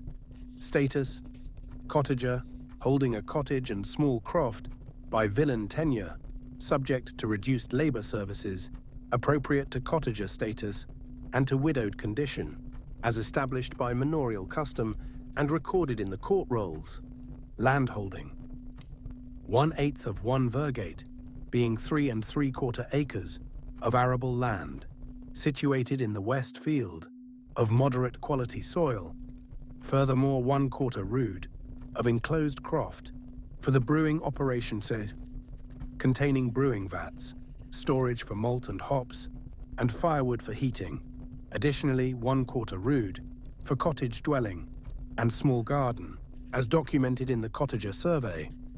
Annual rent: 2 shillings, payable at the 4 quarter days, being 6pence at each quarter day.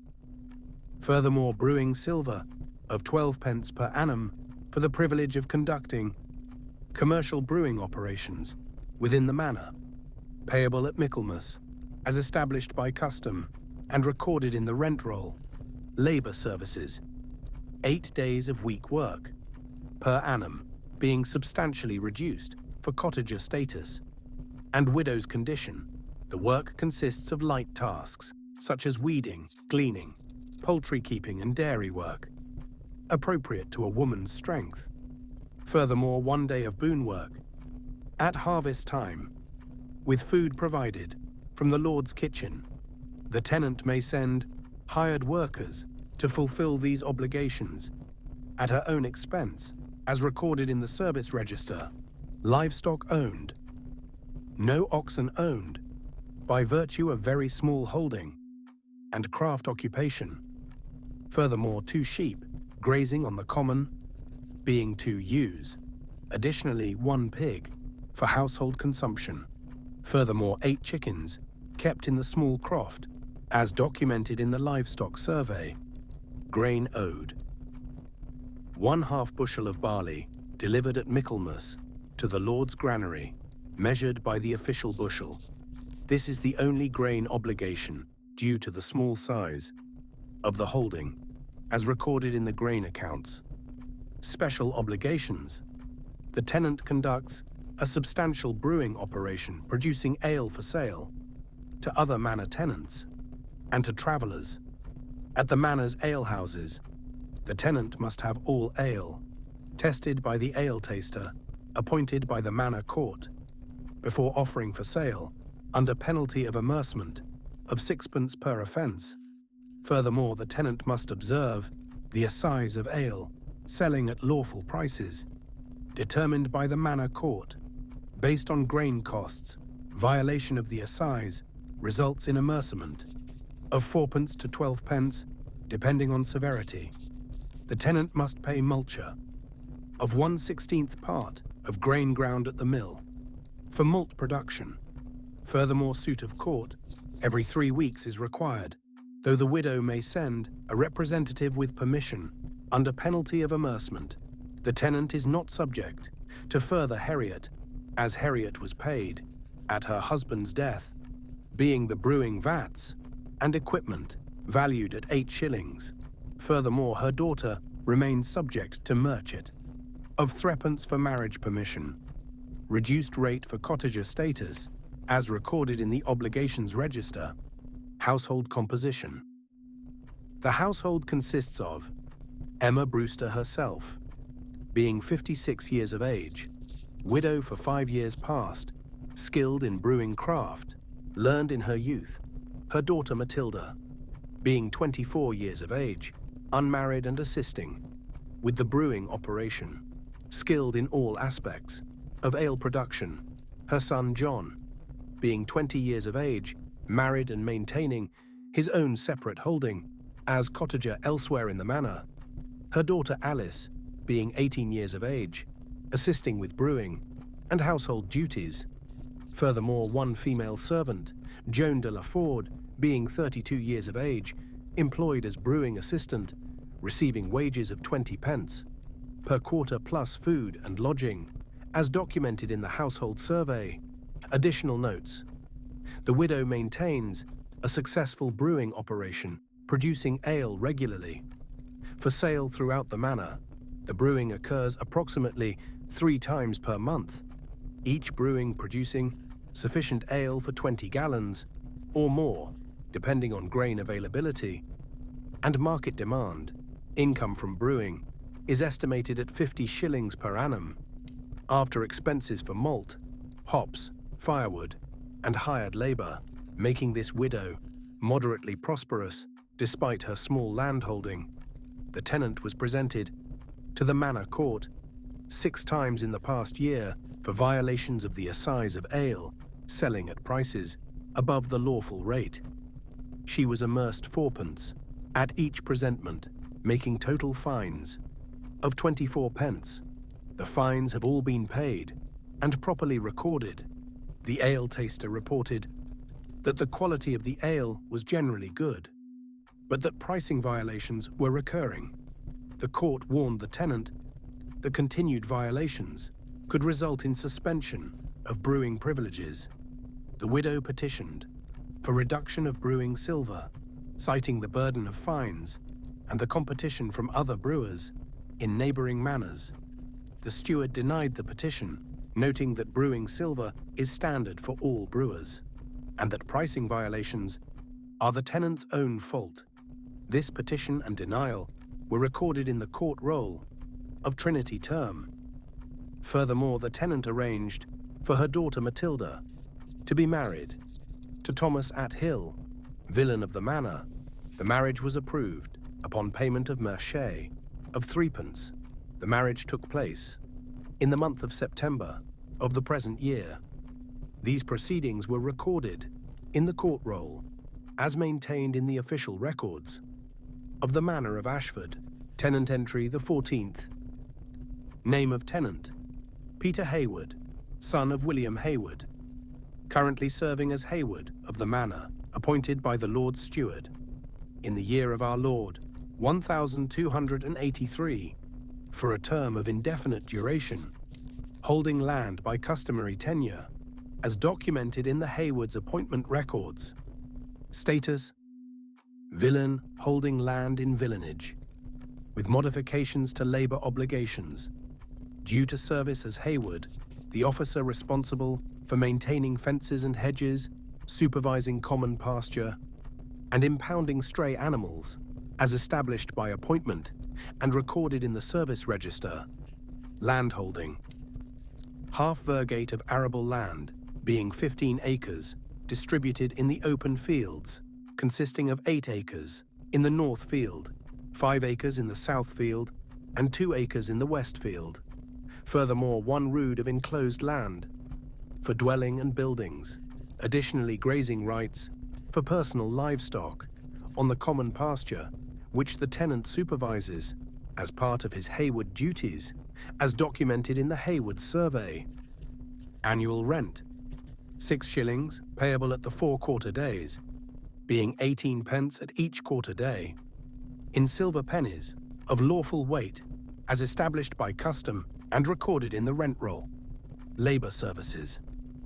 Customary labour services, being approximately 40 days of week work per annum for a half virgate holding, are reduced by 12 days in compensation for Hayward duties, making actual obligation 28 days per annum. Furthermore, 2 days of boon work at harvest time, with food provided from the Lord's kitchen. The tenant serves as Hayward, responsible for inspecting and maintaining all fences, hedges and boundaries within the manor. The Hayward must ensure that common pastures are not overstocked beyond the ancient stinting, that stray animals are impounded in the pinfold, and that owners pay fines for their recovery. The Hayward must inspect crops before harvest to prevent premature gleaning, and must patrol fields regularly to prevent trespassing animals from damaging growing grain. The Hayward reports violations to the manor court and testifies in disputes concerning boundaries and trespass, as recorded in the Hayward service obligations. Livestock owned. 2 oxen for ploughing, being 1 red ox of 6 years and 1 black ox of 7 years, valued at 8 shillings each. Furthermore, 10 sheep grazing on the common pasture, which the tenant supervises, consisting of 7 ewes and 3 wethers. Additionally, 2 pigs for household consumption. Furthermore, 1 horse of brown colour, age 9 years, valued at 12 shillings, used for patrolling the extensive manor boundaries and for impounding stray animals. Furthermore, 16 chickens and 4 geese maintained in the tenant's croft, as documented in the livestock survey. Grain owed. 1 bushel of wheat delivered at Michaelmas to the Lord's granary. Furthermore, 1 1/2 bushels of barley delivered at the same term, measured by the official bushel and inspected by the bailiff, as established by custom and recorded in the grain accounts. Special obligations. As Hayward, the tenant receives compensation, including reduction of 12 days from annual week work. Furthermore, the tenant receives 3 shillings per annum, paid at Michaelmas, from the manor's revenues. Additionally, the tenant is entitled to retain certain fines collected from owners of impounded animals, being 1 penny per beast impounded, which typically amounts to 10 to 15 shillings per annum. Depending on the number of trespass incidents, the Hayward must maintain the pinfold in good repair at the manor's expense, ensuring secure enclosure for impounded animals. The tenant must pay multure of 1/16th part of grain ground at the mill.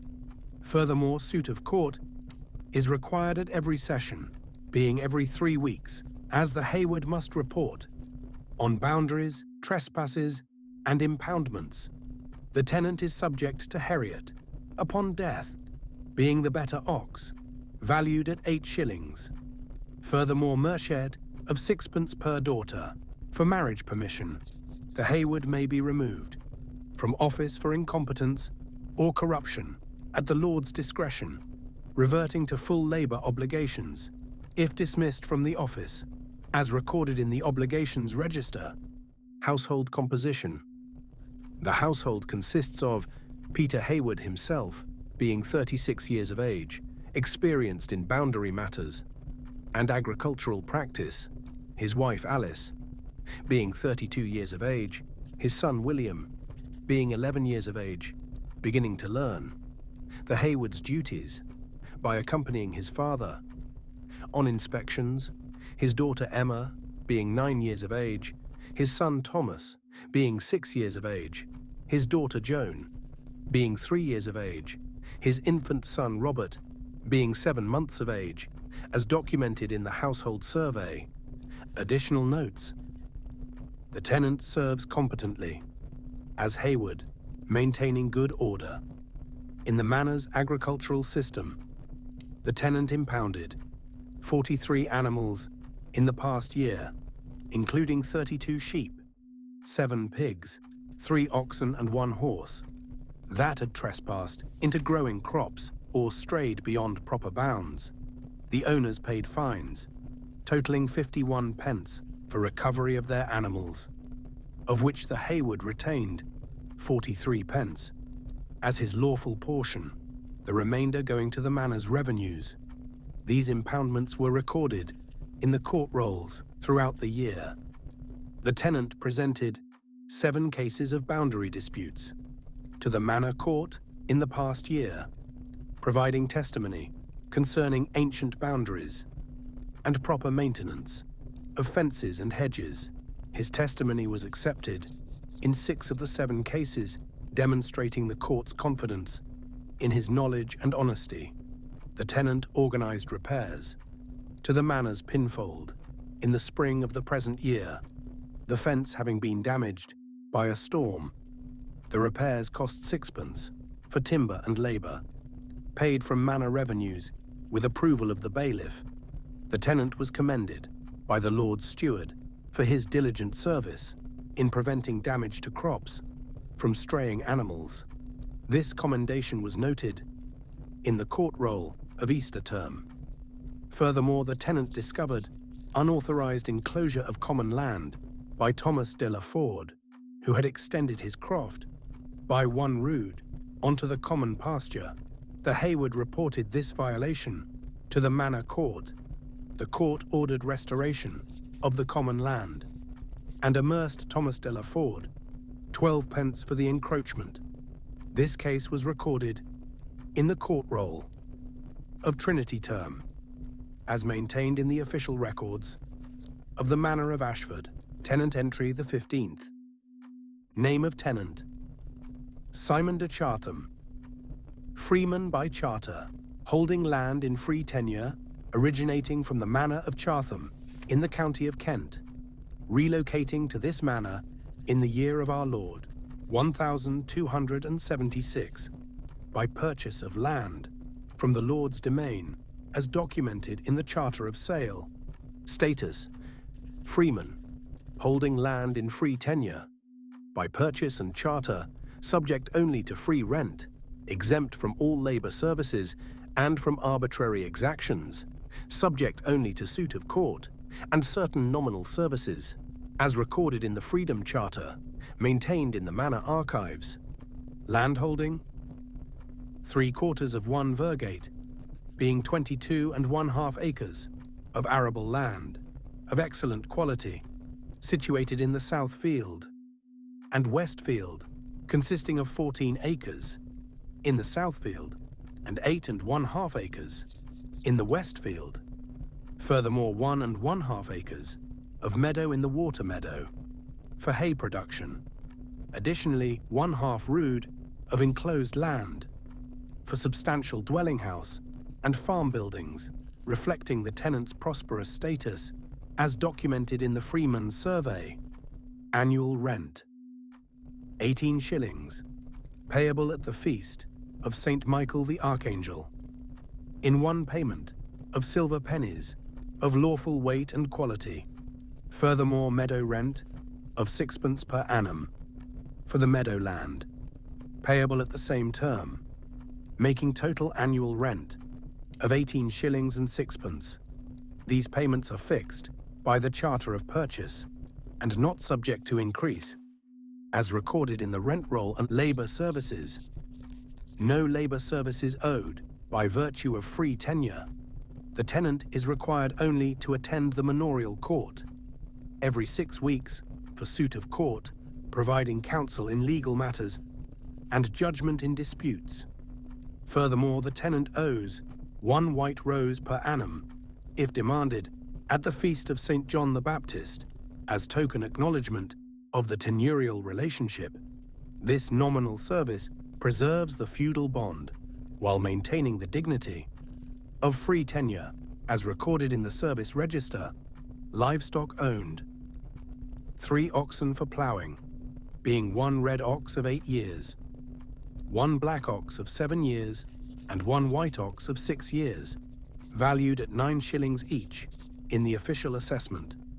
Furthermore, 14 sheep grazing on the common pasture, consisting of 10 ewes and 4 wethers. Additionally, 2 pigs for household consumption. Furthermore, 2 cows for milk production, valued at 6 shillings each. Additionally, 1 riding horse of bay colour, aged 7 years, valued at 24 shillings, suitable for a freeman's dignity. Furthermore, 1 cart horse for farm transport, valued at 14 shillings. Additionally, 20 chickens, 6 geese and 2 ducks, maintained in the tenant's croft, as documented in the livestock survey. Grain owed: no grain owed by virtue of free tenure. All produce of the holding belongs to the tenant, to be sold or consumed at his discretion. The tenant sells grain regularly at Canterbury Market, generating substantial income from commercial agriculture as established by the Charter of Free Tenure. Special obligations: the tenant must pay multure of 1/16th part of grain ground at the mill, this obligation binding all tenants, regardless of status. Furthermore, suit of court every 6 weeks is required, providing judgment and counsel in manor court proceedings. The tenant is exempt from heriot, no death duty being owed, the holding passing to heirs upon payment of relief, equal to 1 year's rent, being 18 shillings and 6pence. Furthermore, the tenant is exempt from merché, daughters being free to marry, without permission or payment, to the lord. Additionally, the tenant is exempt from tallage, not subject to arbitrary taxation. Furthermore, the tenant may sell the holding with permission of the lord, which by charter terms cannot be unreasonably withheld, and may leave the manor. Without penalty or restriction, the tenant may pursue legal cases in the King's courts, rather than being confined to the manor court, except for matters directly concerning land tenure. These privileges of free tenure distinguish this tenant from villein holders, as documented in the Obligations Register and the Charter of Freedom. Household composition: the household consists of Simon de Chartham himself, being 42 years of age, of substantial means and good reputation; his wife Margaret, being 38 years of age, daughter of a freeman from the Manor of Faversham; his son Simon, being 16 years of age, educated in reading and writing at the monastery school at Canterbury; his daughter Eleanor, being 14 years of age, betrothed to the son of a freeman from the Manor of Y, marriage planned for next year; his son Henry, being 11 years of age; his daughter Alice, being 8 years of age; his son William, being 5 years of age. Furthermore, 1 hired servant, Robert Athill, being 26 years of age, employed as farm worker, receiving wages of 50p per quarter plus food and lodging, as documented in the household survey. Additional notes: the tenant is current in all obligations. This tenant is prosperous. By manorial standards, the freeman status combined with good quality land and commercial agriculture generates income estimated at £6 per annum after household consumption and expenses for hired labor. The tenant purchased this land from the Lord's domain in the year 1276 paying the sum of £10 for the freehold grant. This substantial purchase price reflects both the quality of the land and the value of free tenure. The purchase was recorded with full ceremony in the court roll, with the charter sealed by the lord and witnessed by the steward and other freemen. The tenant sells wheat and barley at Canterbury Market, maintaining regular contact with grain merchants. The tenant also sells wool from his sheep to wool merchants at Canterbury and Sandwich. The tenant serves as pledge for several other tenants in manor court proceedings, this role being appropriate to his status and financial standing. The tenant was elected to serve as juror in multiple land disputes in the past 2 years, his judgment being valued for fairness, knowledge of law, and understanding of custom. The tenant provided testimony in a complex dispute concerning ancient boundaries between this manor and the neighbouring manor of Y. His testimony, based on examination of old charters and consultation with elders, was instrumental in resolving the case in favour of the Manor of Ashford. The Lord Steward commended the tenant's service in the court roll. The tenant arranged marriage for his daughter Eleanor to William de Y, son of a prosperous freeman of the Manor of Y. The marriage contract includes a dowry of £3 in silver, plus household goods and linens, valued at 30 shillings. The marriage is planned for the feast of St. John the Baptist in the year of our Lord 1286. These arrangements were noted in the court roll of the present term, as maintained in the official records of the Manor of Ashford. Tenant entry the 16th. Tenant entry the 16th. Name of tenant: Hugh Swineherd, son of Geoffrey Swineherd, holding land by customary tenure, with specialised duties pertaining to the management of the Lord's swineherd, the family having served in this capacity for 3 generations, as documented in the service records. Status: Villien, holding land in villenage, with substantially modified labour obligations reflecting the specialised duties of swine herding as established by ancient custom and recorded in the court rolls. Landholding: 1/4 virgate, being 7 1/2 acres of arable land, situated in the north field, of moderate quality soil. Furthermore, 1/2 rood of enclosed croft for dwelling and small garden. Additionally, rights of pannage in the Lord's woodland for personal swine, not to exceed 6 head during the season of mast, being September and October, as documented in the Swineherd Survey. Annual rent: 4 shillings, payable at the 4 quarter days, being 12 pence at each quarter day. Furthermore, swineherd silver of 6 per annum, in lieu of certain services, payable at Michaelmas, as established by custom and recorded in the rent roll. Labour services: modified labour services, being 15 days of general week work per annum, substantially reduced from normal assessment due to swine herding duties. Furthermore, 1 day of boon work at harvest time, with food provided. The tenant serves as swineherd, tending the Lord's swine throughout the year. The herd consists of approximately 40 to 50 pigs, including sows, boars, and young pigs of various ages. The swineherd must drive the pigs to the woodland for pannage during the season of acorns, supervise their feeding, protect them from wolves and thieves, ensure proper breeding, assist with farrowing, mark piglets with the Lord's mark, and maintain accurate count of the herd. Furthermore, the swineherd must deliver fat pigs to the manor house for slaughter, as directed by the bailiff, typically 10 to 15 pigs per annum, for the Lord's household consumption, as recorded in the service obligations.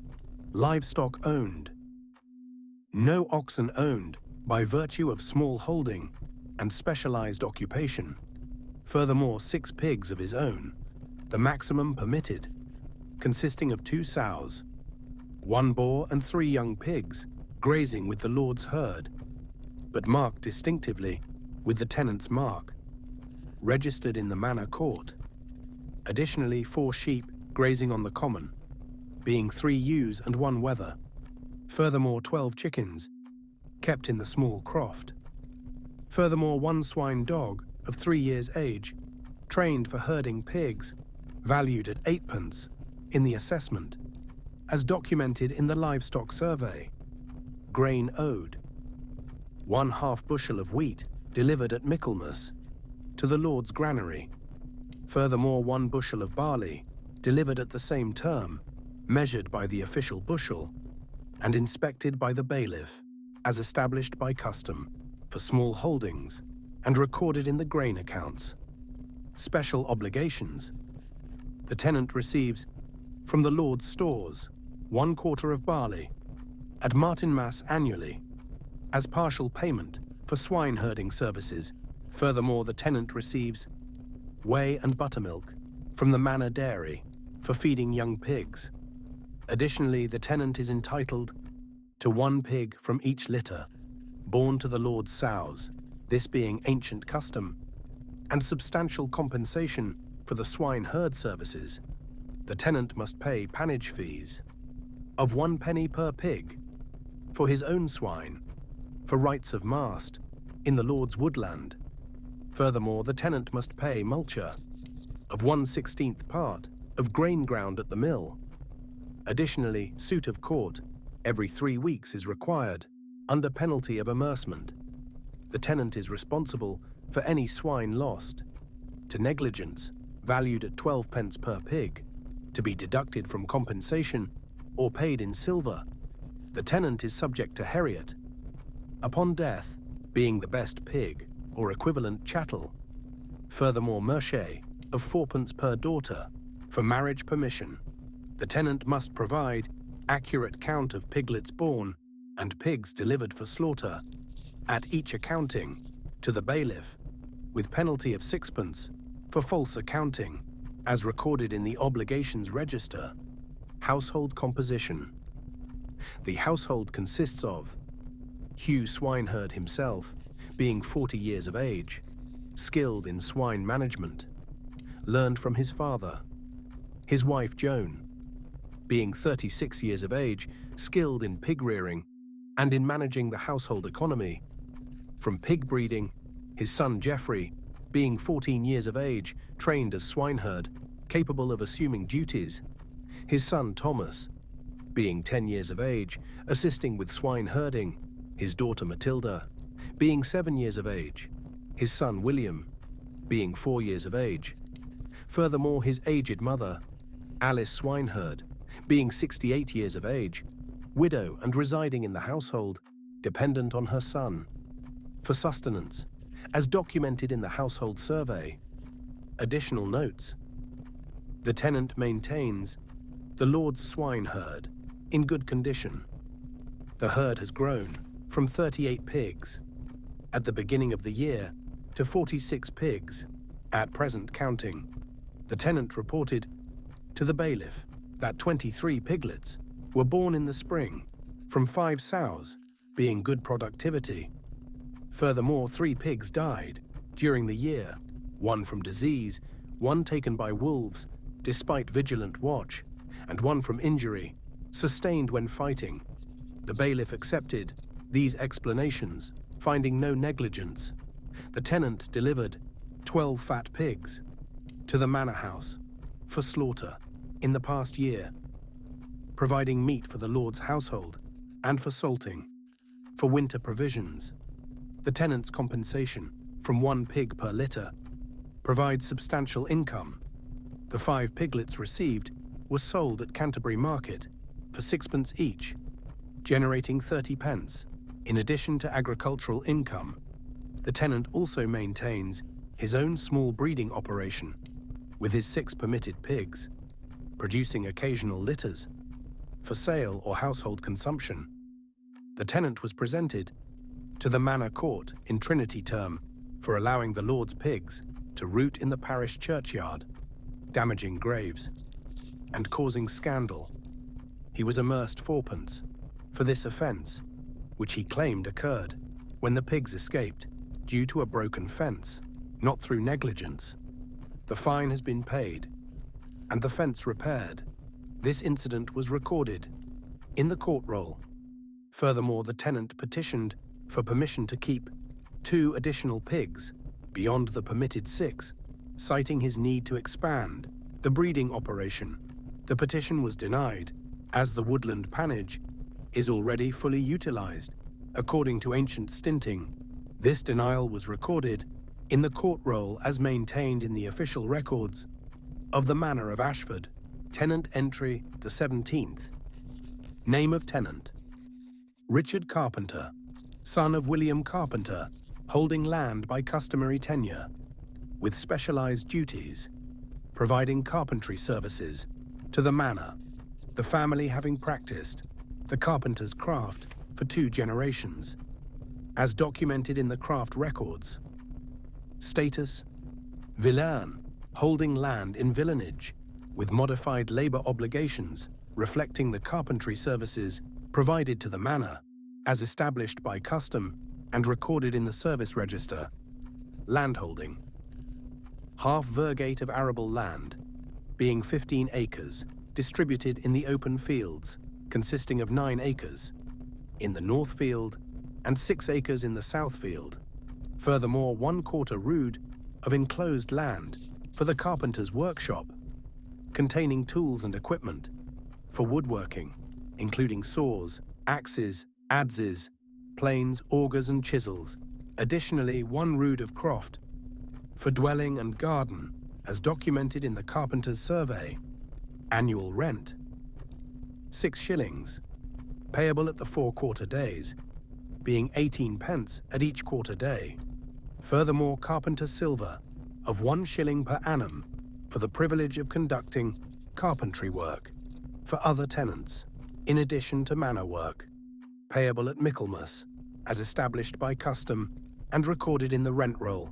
Labor services: modified labor services being 20 days of general week work per annum, reduced from normal assessment for a half virgate. Furthermore, 1 day of boon work at harvest time, with food provided. The tenant provides carpentry services to the Lord's domain throughout the year, including repair and maintenance of all wooden structures and implements. The tenant must repair the Lord's plows, cart, and harrows as needed, construct and repair barn doors, fences, and gates, maintain the timber framing of manor buildings, create wooden vessels such as buckets, troughs, and barrels. Furthermore, the tenant must provide major construction services such as building new barns or substantially repairing existing structures when required. All timber for Lord's work is provided from manor resources, only the labor being the tenant's obligation. As recorded in the service obligations, livestock owned: 2 oxen for ploughing, being 1 red ox of 7 years and 1 black ox of 8 years, valued at 8 shillings each. Furthermore, 8 sheep grazing on the common pasture, consisting of 6 ewes and 2 wethers. Additionally, 2 pigs for household consumption. Furthermore, 1 cart horse for transporting timber and finished carpentry work, valued at 13 shillings. Additionally, 14 chickens and 3 geese maintained in the tenant's croft, as documented in the livestock survey. Grain owed: 1 bushel of wheat delivered at Michaelmas to the Lord's granary.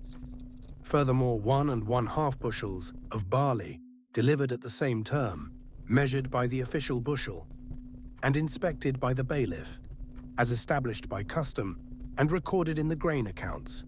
Special obligations: the tenant is permitted to conduct carpentry work for other tenants and for neighboring manors when not required for the Lord's service.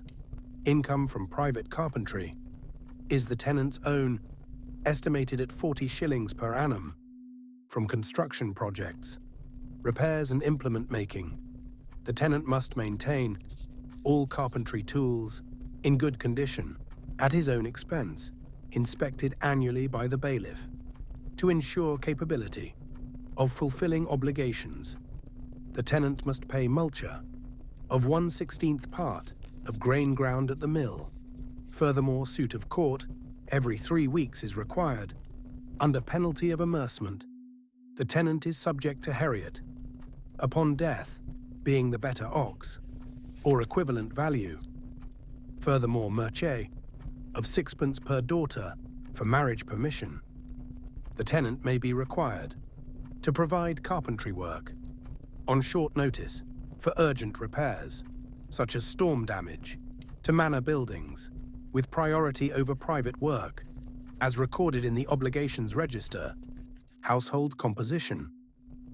The household consists of Richard Carpenter himself, being 38 years of age, highly skilled in carpentry, trained by his father, and by working with master carpenters. At Canterbury, his wife Emma, being 34 years of age, his son William, being 15 years of age, apprenticed to his father, learning the carpenter's craft, capable of basic carpentry work. His son John, being 12 years of age, assisting in the workshop. His daughter Alice, being 9 years of age. His son Thomas, being 6 years of age. His daughter Joan, being 3 years of age. Furthermore, one journeyman carpenter, Peter DeWy, being 24 years of age, employed for wages of 44 pence per quarter, plus food and lodging, skilled in fine joinery and furniture making, as documented in the household survey. Additional notes. The tenant is current in all obligations. The carpenter provides essential services to the manor. The tenant completed major repairs to the Lord's Great Barn in the past year, replacing rotted timber framing at the north end. The work required 3 weeks of intensive labor, with assistance from the journeyman. The bailiff inspected the work and found it satisfactory, commending the tenant's skill. In the court roll, the tenant also repaired 4 ploughs and 3 carts for the Lord's demesne throughout the year. Furthermore, the tenant constructed new gates for the Lord's fold and repaired fencing in multiple locations. The tenant's private carpentry work includes construction of a new cottage for Thomas Ploughman, completed in the spring, for payment of 24 shillings. Additionally, the tenant made a new cart for Robert Carter, for payment of 18 shillings, and repaired numerous implements for various tenants. The tenant purchased additional carpentry tools, including 2 new saws and 1 large auger, at cost of 14 pence at Canterbury Market. These purchases were noted by the bailiff for assessment purposes. The tenant petitioned the manor court for permission to take an additional apprentice, citing increasing demand for carpentry services. Permission was granted upon payment of entry fee of 6pence.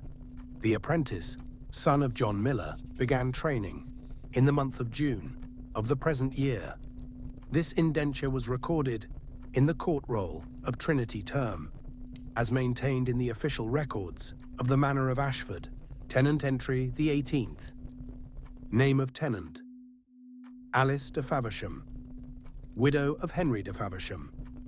Freeman, deceased in the year of our Lord 1281, holding land by widow's free tenure, entitled to 1/3 of her late husband's freehold, as widow's dower, according to the law of England, as documented in the widow's settlement.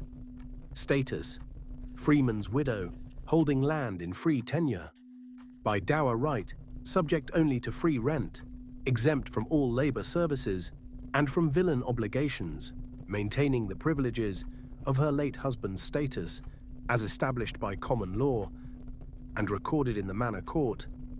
Landholding: 1/3 of 1 virgate, being 10 acres of arable land of excellent quality, situated in the south field, consisting of 6 acres in prime locations and 4 acres of somewhat lesser quality, Furthermore, 1/2 acre of meadow in the water meadow for hay production. Additionally, 1/4 rood of enclosed land for dwelling house and small garden. The remaining 2/3 of her late husband's holding passed to their eldest son, Henry de Faversham, who maintains a separate household and separate holding, as documented in the dower settlement. Annual rent, 6 shillings and 8 pence, payable at the feast of St. Michael the Archangel, in one payment of silver pennies. Furthermore, meadow rent of 4 pence per annum for the 1/2 acre of meadow, payable at the same term, making total annual rent of 7 shillings. These payments are fixed by the dower settlement and not subject to increase during the widow's lifetime, as recorded in the rent roll and labour services. No labour services owed by virtue of free tenure. And widow's dower right. The tenant is required only to attend the manorial court every 6 weeks for suit of court, though in practice, the widow may send her son or representative with permission of the court, providing counsel when matters particularly concern widows' rights or women's affairs, as recorded in the service register. Livestock owned. 1 ox retained from the marital holding for ploughing services, being a red ox of 9 years, valued at 7 shillings. Furthermore, 6 sheep grazing on the common pasture, consisting of 5 ewes and 1 wether. Additionally, 1 pig for household consumption. Furthermore, 1 cow for milk production, valued at 6 shillings, providing dairy products for household use and sale. Additionally, 12 chickens and 4 geese maintained in the widow's croft, as documented in the livestock survey. Grain owed. No grain owed by virtue of free tenure. All produce of the holding belongs to the widow, to be sold or consumed at her discretion. The widow sells surplus grain at Canterbury Market through arrangements with merchants known to her late husband, as established by the privileges of free dower tenure. Special obligations. The widow must pay multure of 1/16th part of grain ground at the mill, this obligation binding all tenants, regardless of status. Furthermore, suit of court every 6 weeks is required, though as noted, the widow may send representatives. The widow is exempt from heriot upon her own death, as heriot was paid at her husband's demise, being 1 ox surrendered to the lord. As death duty, the widow's dower holding will revert to her son, Henry de Faversham, upon her death, or remarriage, should she choose to remarry. If the widow remarries, she forfeits the dower land, which returns to her son, but she retains movable property and personal chattels. The widow is exempt from merchant for any unmarried daughters by privilege of free status. Furthermore, the widow is exempt from tallage, not subject to arbitrary taxation. The widow may not alienate or sell the dower land, as it is held only for her lifetime, reverting to her son, as established by law, as recorded in the obligations register. Household composition. The household consists of Alice de Faversham herself, being 54 years of age, widow for 4 years past, of genteel upbringing, daughter of a freeman from the Manor of Canterbury. Her daughter Margaret, being 22 years of age, unmarried and residing with her mother, skilled in household management and dairy production. Her son William, being 18 years of age, unmarried and assisting with farm management of his mother's dower land, capable of conducting agricultural operations. Her daughter Emma, being 15 years of age, learning household skills from her mother and sister. Furthermore, 1 female servant, Joan Weaver, being 30 years of age, employed as household help and dairy assistant, receiving wages of 24 pence per quarter plus food and lodging, as documented in the household survey. Additional notes. The widow maintains the dower holding in good condition, producing adequate income for a modest but respectable standard of living appropriate to her status as a freeman's widow. The widow took possession of the dower land upon the death of her husband, Henry de Faversham, who died in the month of March in the year 1281 of a sudden illness. The manorial court granted the widow her lawful dower, being 1/3 of the freehold, in accordance with the common law of England. The remaining 2/3 passed to the eldest son, Henry de Faversham, who paid relief of 14 shillings for entry to that portion. These proceedings were recorded with due ceremony in the court roll of Easter term in that year. The widow maintains a small dairy operation producing cheese and butter from her one cow and from milk purchased from neighboring tenants. The dairy products are sold at local market, generating income of approximately 15 shillings per annum, after household consumption, supplementing the agricultural income from her 10 acres. The widow's daughter Margaret manages the dairy work with skill and efficiency. The widow maintains friendly relations with her son Henry, who holds the larger portion of the former family holding. He provides assistance when heavy labor is required and ensures his mother wants for nothing.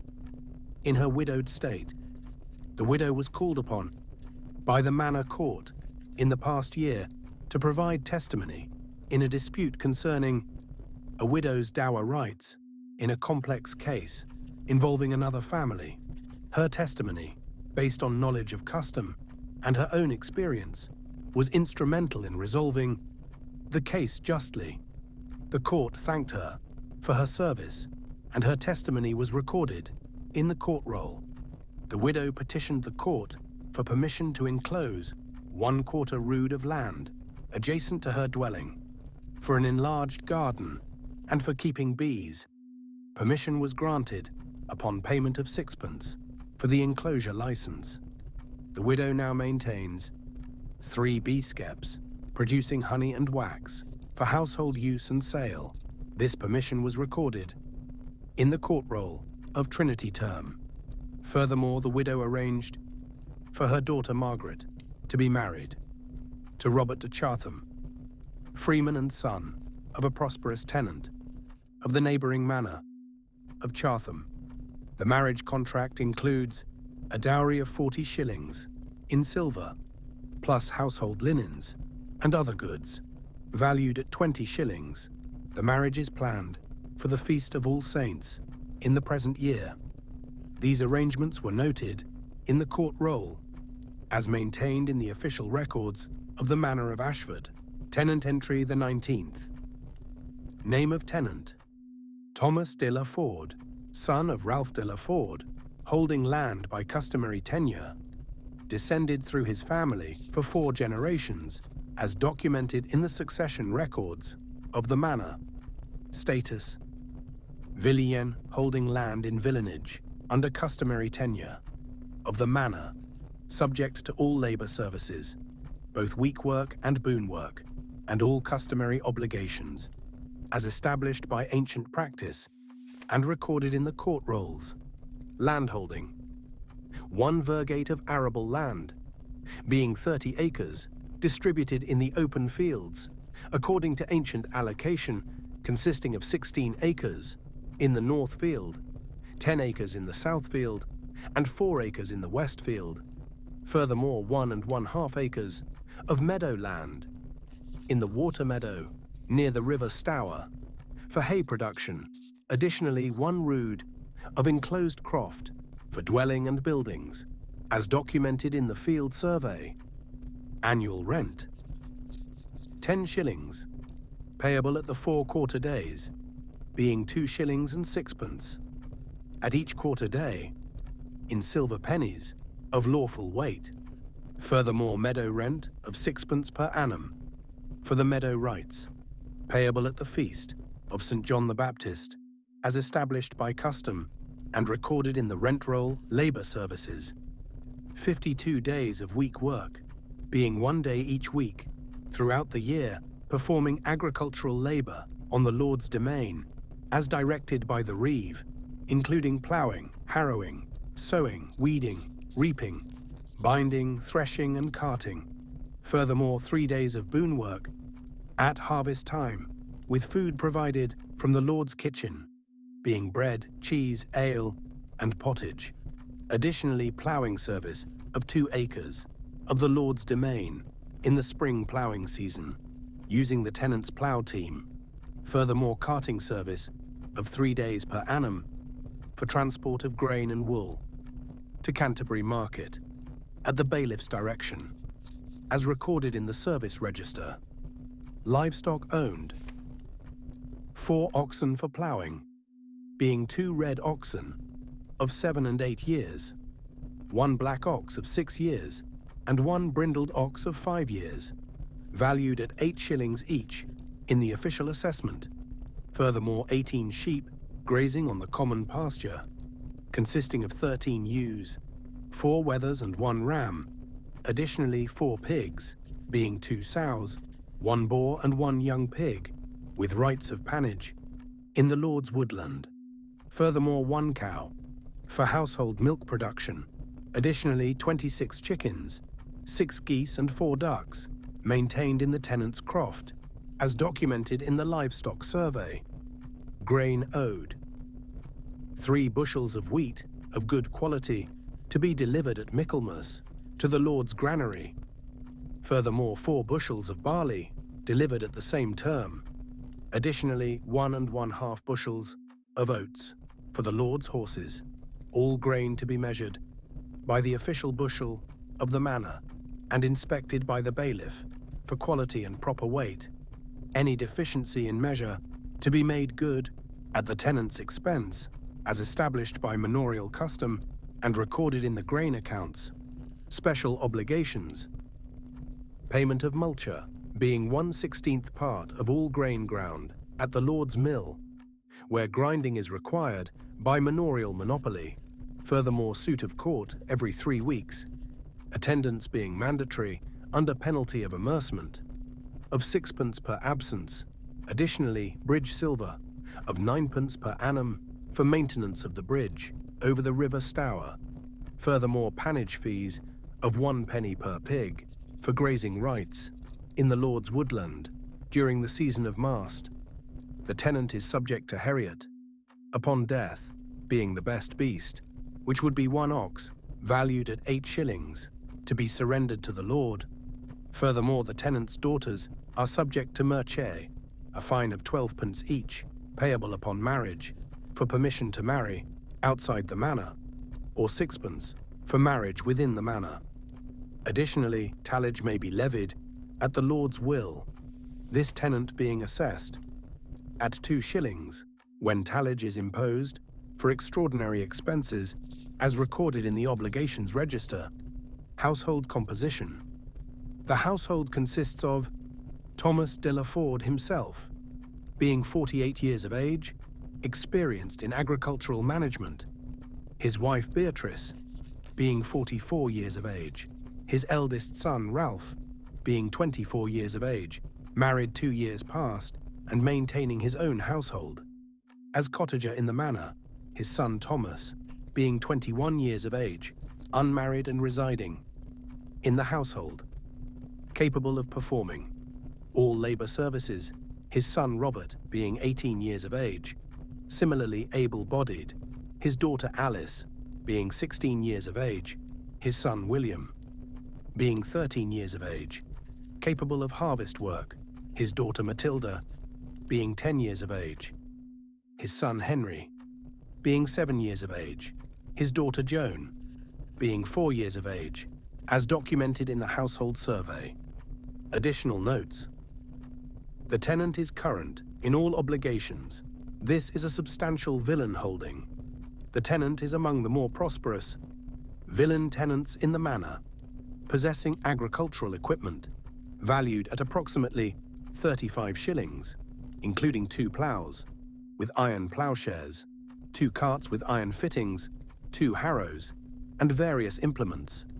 the tenant was involved in a boundary dispute with William at Hill in the past year concerning the placement of a boundary stone between their holdings in the North Field. The dispute was heard in the Manor Court, with testimony from the Hayward and from elderly tenants who remembered the ancient boundaries. The court ruled in favor of Thomas de la Ford, finding that the boundary stone had been moved from its proper location. William at Hill was ordered to restore the boundary marker and was amerced threepence for the displacement. This case was recorded in the court roll of Easter term. The tenant was presented to the Manor Court in Trinity term for encroaching quarter upon the common pasture by extending his croft by approximately 1 rood without permission. The Hayward discovered the unauthorized enclosure during his regular inspections.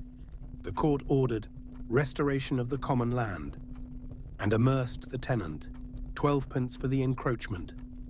The tenant complied with the court's order, removing the illegal fence and restoring access to the common land. The amercement has been paid and the matter resolved. As recorded in the court roll, the tenant arranged marriage for his daughter Alice to John Baker, son of Geoffrey Baker, the Manor's Baker. The marriage was approved by the Manor Court upon payment of mercier of 6 pence for marriage within the manor. The marriage took place in the month of August of the present year at the parish church, with celebration feast provided by both families.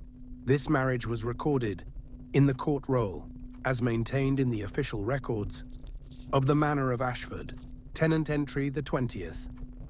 Name of tenant: Geoffrey Atwater, son of Simon Atwater, holding land by customary tenure. The family deriving its name from proximity to the River Stour, holding land near the water meadows for 3 generations, as documented in the family records. Status: Villain, holding land in villanage under customary tenure of the manor, subject to all labor services and customary obligations, as established by ancient practice and recorded in the service register. Landholding: 3/4 of 1 virgate, being 22½ acres of arable land distributed in the open fields, consisting of 12 acres in the North Field, 8 acres in the South Field, and 2½ acres in the West Field. Furthermore, 2 acres of meadow in the water meadow for hay production, this land being particularly valuable due to fertility from river flooding. Additionally, 1 rood of enclosed land for dwelling and farm buildings, as documented in the field survey. Annual rent, 8 shillings and 6 pence, payable at the 4 quarter days, being 2 shillings and 1 penny halfpenny at each quarter day. Furthermore, meadow rent of 8 pence per annum for the 2 acres of meadow, payable at the feast of St. John the Baptist, as established by custom and recorded in the rent roll and labor services. 45 days of week work throughout the year, performing agricultural labor on the Lord's domain, including ploughing, harrowing, sowing, reaping, binding, threshing and carting, as directed by the reeve. Furthermore, 4 days of boon work at harvest time, with food provided from the Lord's kitchen. Additionally, ploughing service of 3 acres of the Lord's domain in the spring season, using the tenant's oxen. Furthermore, carting service of 3 days per annum for transport of goods to Canterbury Market. Additionally, mowing service of 1 acre of meadow on the Lord's domain in the haymaking season, this being special service appropriate to tenants holding valuable meadow land, as recorded in the service obligations. Livestock owned: 3 oxen for ploughing, being 2 red oxen of 6 and 7 years, and 1 black ox of 8 years. valued at 8 shillings each. Furthermore, 16 sheep, grazing on the common pasture, consisting of 12 ewes and 4 wethers. Additionally, 3 pigs, for household consumption and for sale. Furthermore, 2 cows, for milk production, providing substantial dairy income. From the rich meadow grazing, valued at 6 shillings each. Additionally, 1 cart horse, for farm transport, valued at 14 shillings. Furthermore, 22 chickens, 5 geese and 3 ducks, maintained in the tenant's croft, as documented in the livestock survey. Grain owed: 2 1/2 bushels of wheat delivered at Michaelmas to the Lord's granary. Furthermore, 3 bushels of barley delivered at the same term. Additionally, 1 bushel of oats for the Lord's horses, all grain to be measured by the official bushel and inspected by the bailiff for quality and proper weight, as established by custom and recorded in the grain accounts. Special obligations: payment of multure, being 1/16th part of grain ground at the mill. Furthermore, suit of court every 3 weeks under penalty of amercement. Additionally, bridge silver of 9 pence per annum for maintenance of the bridge, this tenant being particularly obligated due to proximity to the river and use of the bridge. Furthermore, pannage fees of 1 penny per pig for woodland grazing rights. The tenant is subject to heriot upon death, being the best ox, valued at 8 shillings. Furthermore, merchet of 8 pence per daughter for marriage permission, slightly higher than standard due to the valuable meadow holding. Additionally, tallage may be levied at the Lord's will, as recorded in the obligations register. Household composition: the household consists of Geoffrey Atwater himself, being 50 years of age, experienced farmer, particularly skilled in meadow management and cattle husbandry. His wife Eleanor, being 46 years of age, skilled in dairy production. His son Simon, being 22 years of age, unmarried and residing in the household, managing much of the farm work. His son Geoffrey, being 19 years of age, similarly capable. His daughter Emma, being 17 years of age, skilled in cheese making. His son William, being 14 years of age. His daughter Alice, being 11 years of age. His son Thomas, being 8 years of age. His daughter Matilda, being 5 years of age, as documented in the household survey. Additional notes: the tenant is current in all obligations. The valuable meadow land makes this holding particularly productive. The rich river meadow supports the 2 cows, which produce substantial quantities of milk throughout the summer.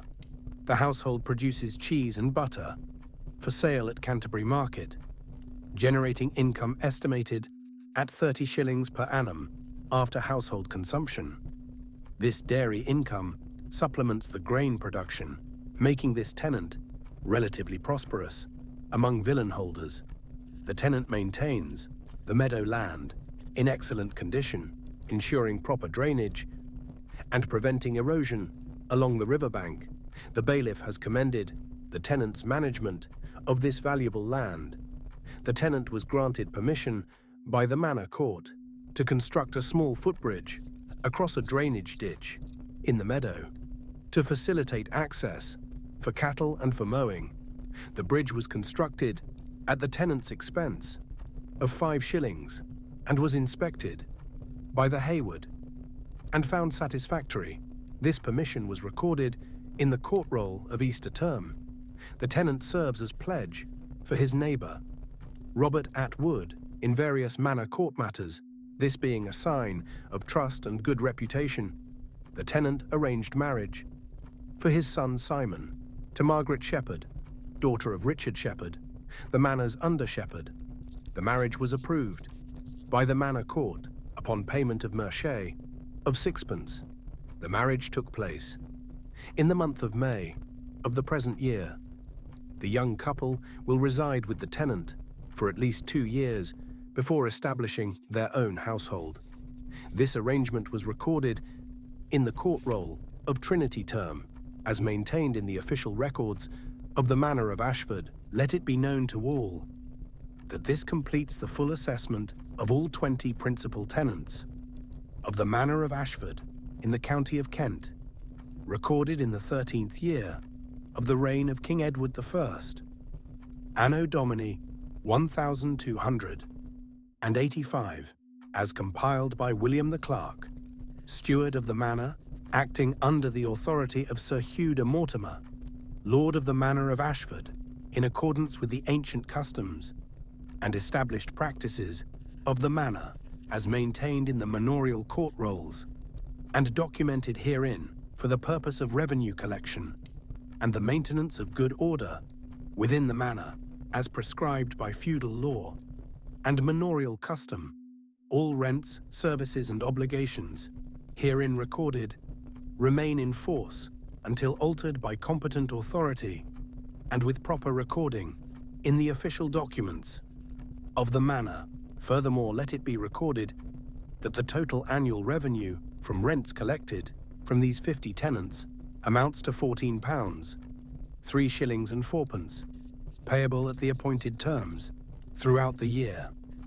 Additionally, the labour services, grain obligations, and specialised craft services provided by these tenants contribute substantially to the productive capacity and economic vitality of the Manor of Ashford. All entries herein recorded have been verified by inspection of landholdings, enumeration of livestock, and confirmation of household composition in accordance with established procedures as witnessed by the bailiff, the reeve, and other manor officers in the presence of the steward. This tax roll and rent assessment constitutes the official record for the collection of revenues and the enforcement of obligations for the year of our Lord 1285, and shall remain in effect until superseded by subsequent assessment, compiled in due course, according to manorial custom, sealed this day by William the Clerk, steward of the manor, with the seal of office affixed hereto in witness of the accuracy and completeness of this assessment. May God preserve our sovereign Lord King Edward and grant prosperity to the Manor of Ashford and to all who dwell therein, according to the customs of the realm of England and the established practices of feudal administration as recorded in the official archives of the Manor of Ashford, county of Kent, in the year of our Lord 1285. Here ends the manorial tax roll and rent assessment as documented in the archives, proceeding to rest in the official records of the manor, preserved for posterity in accordance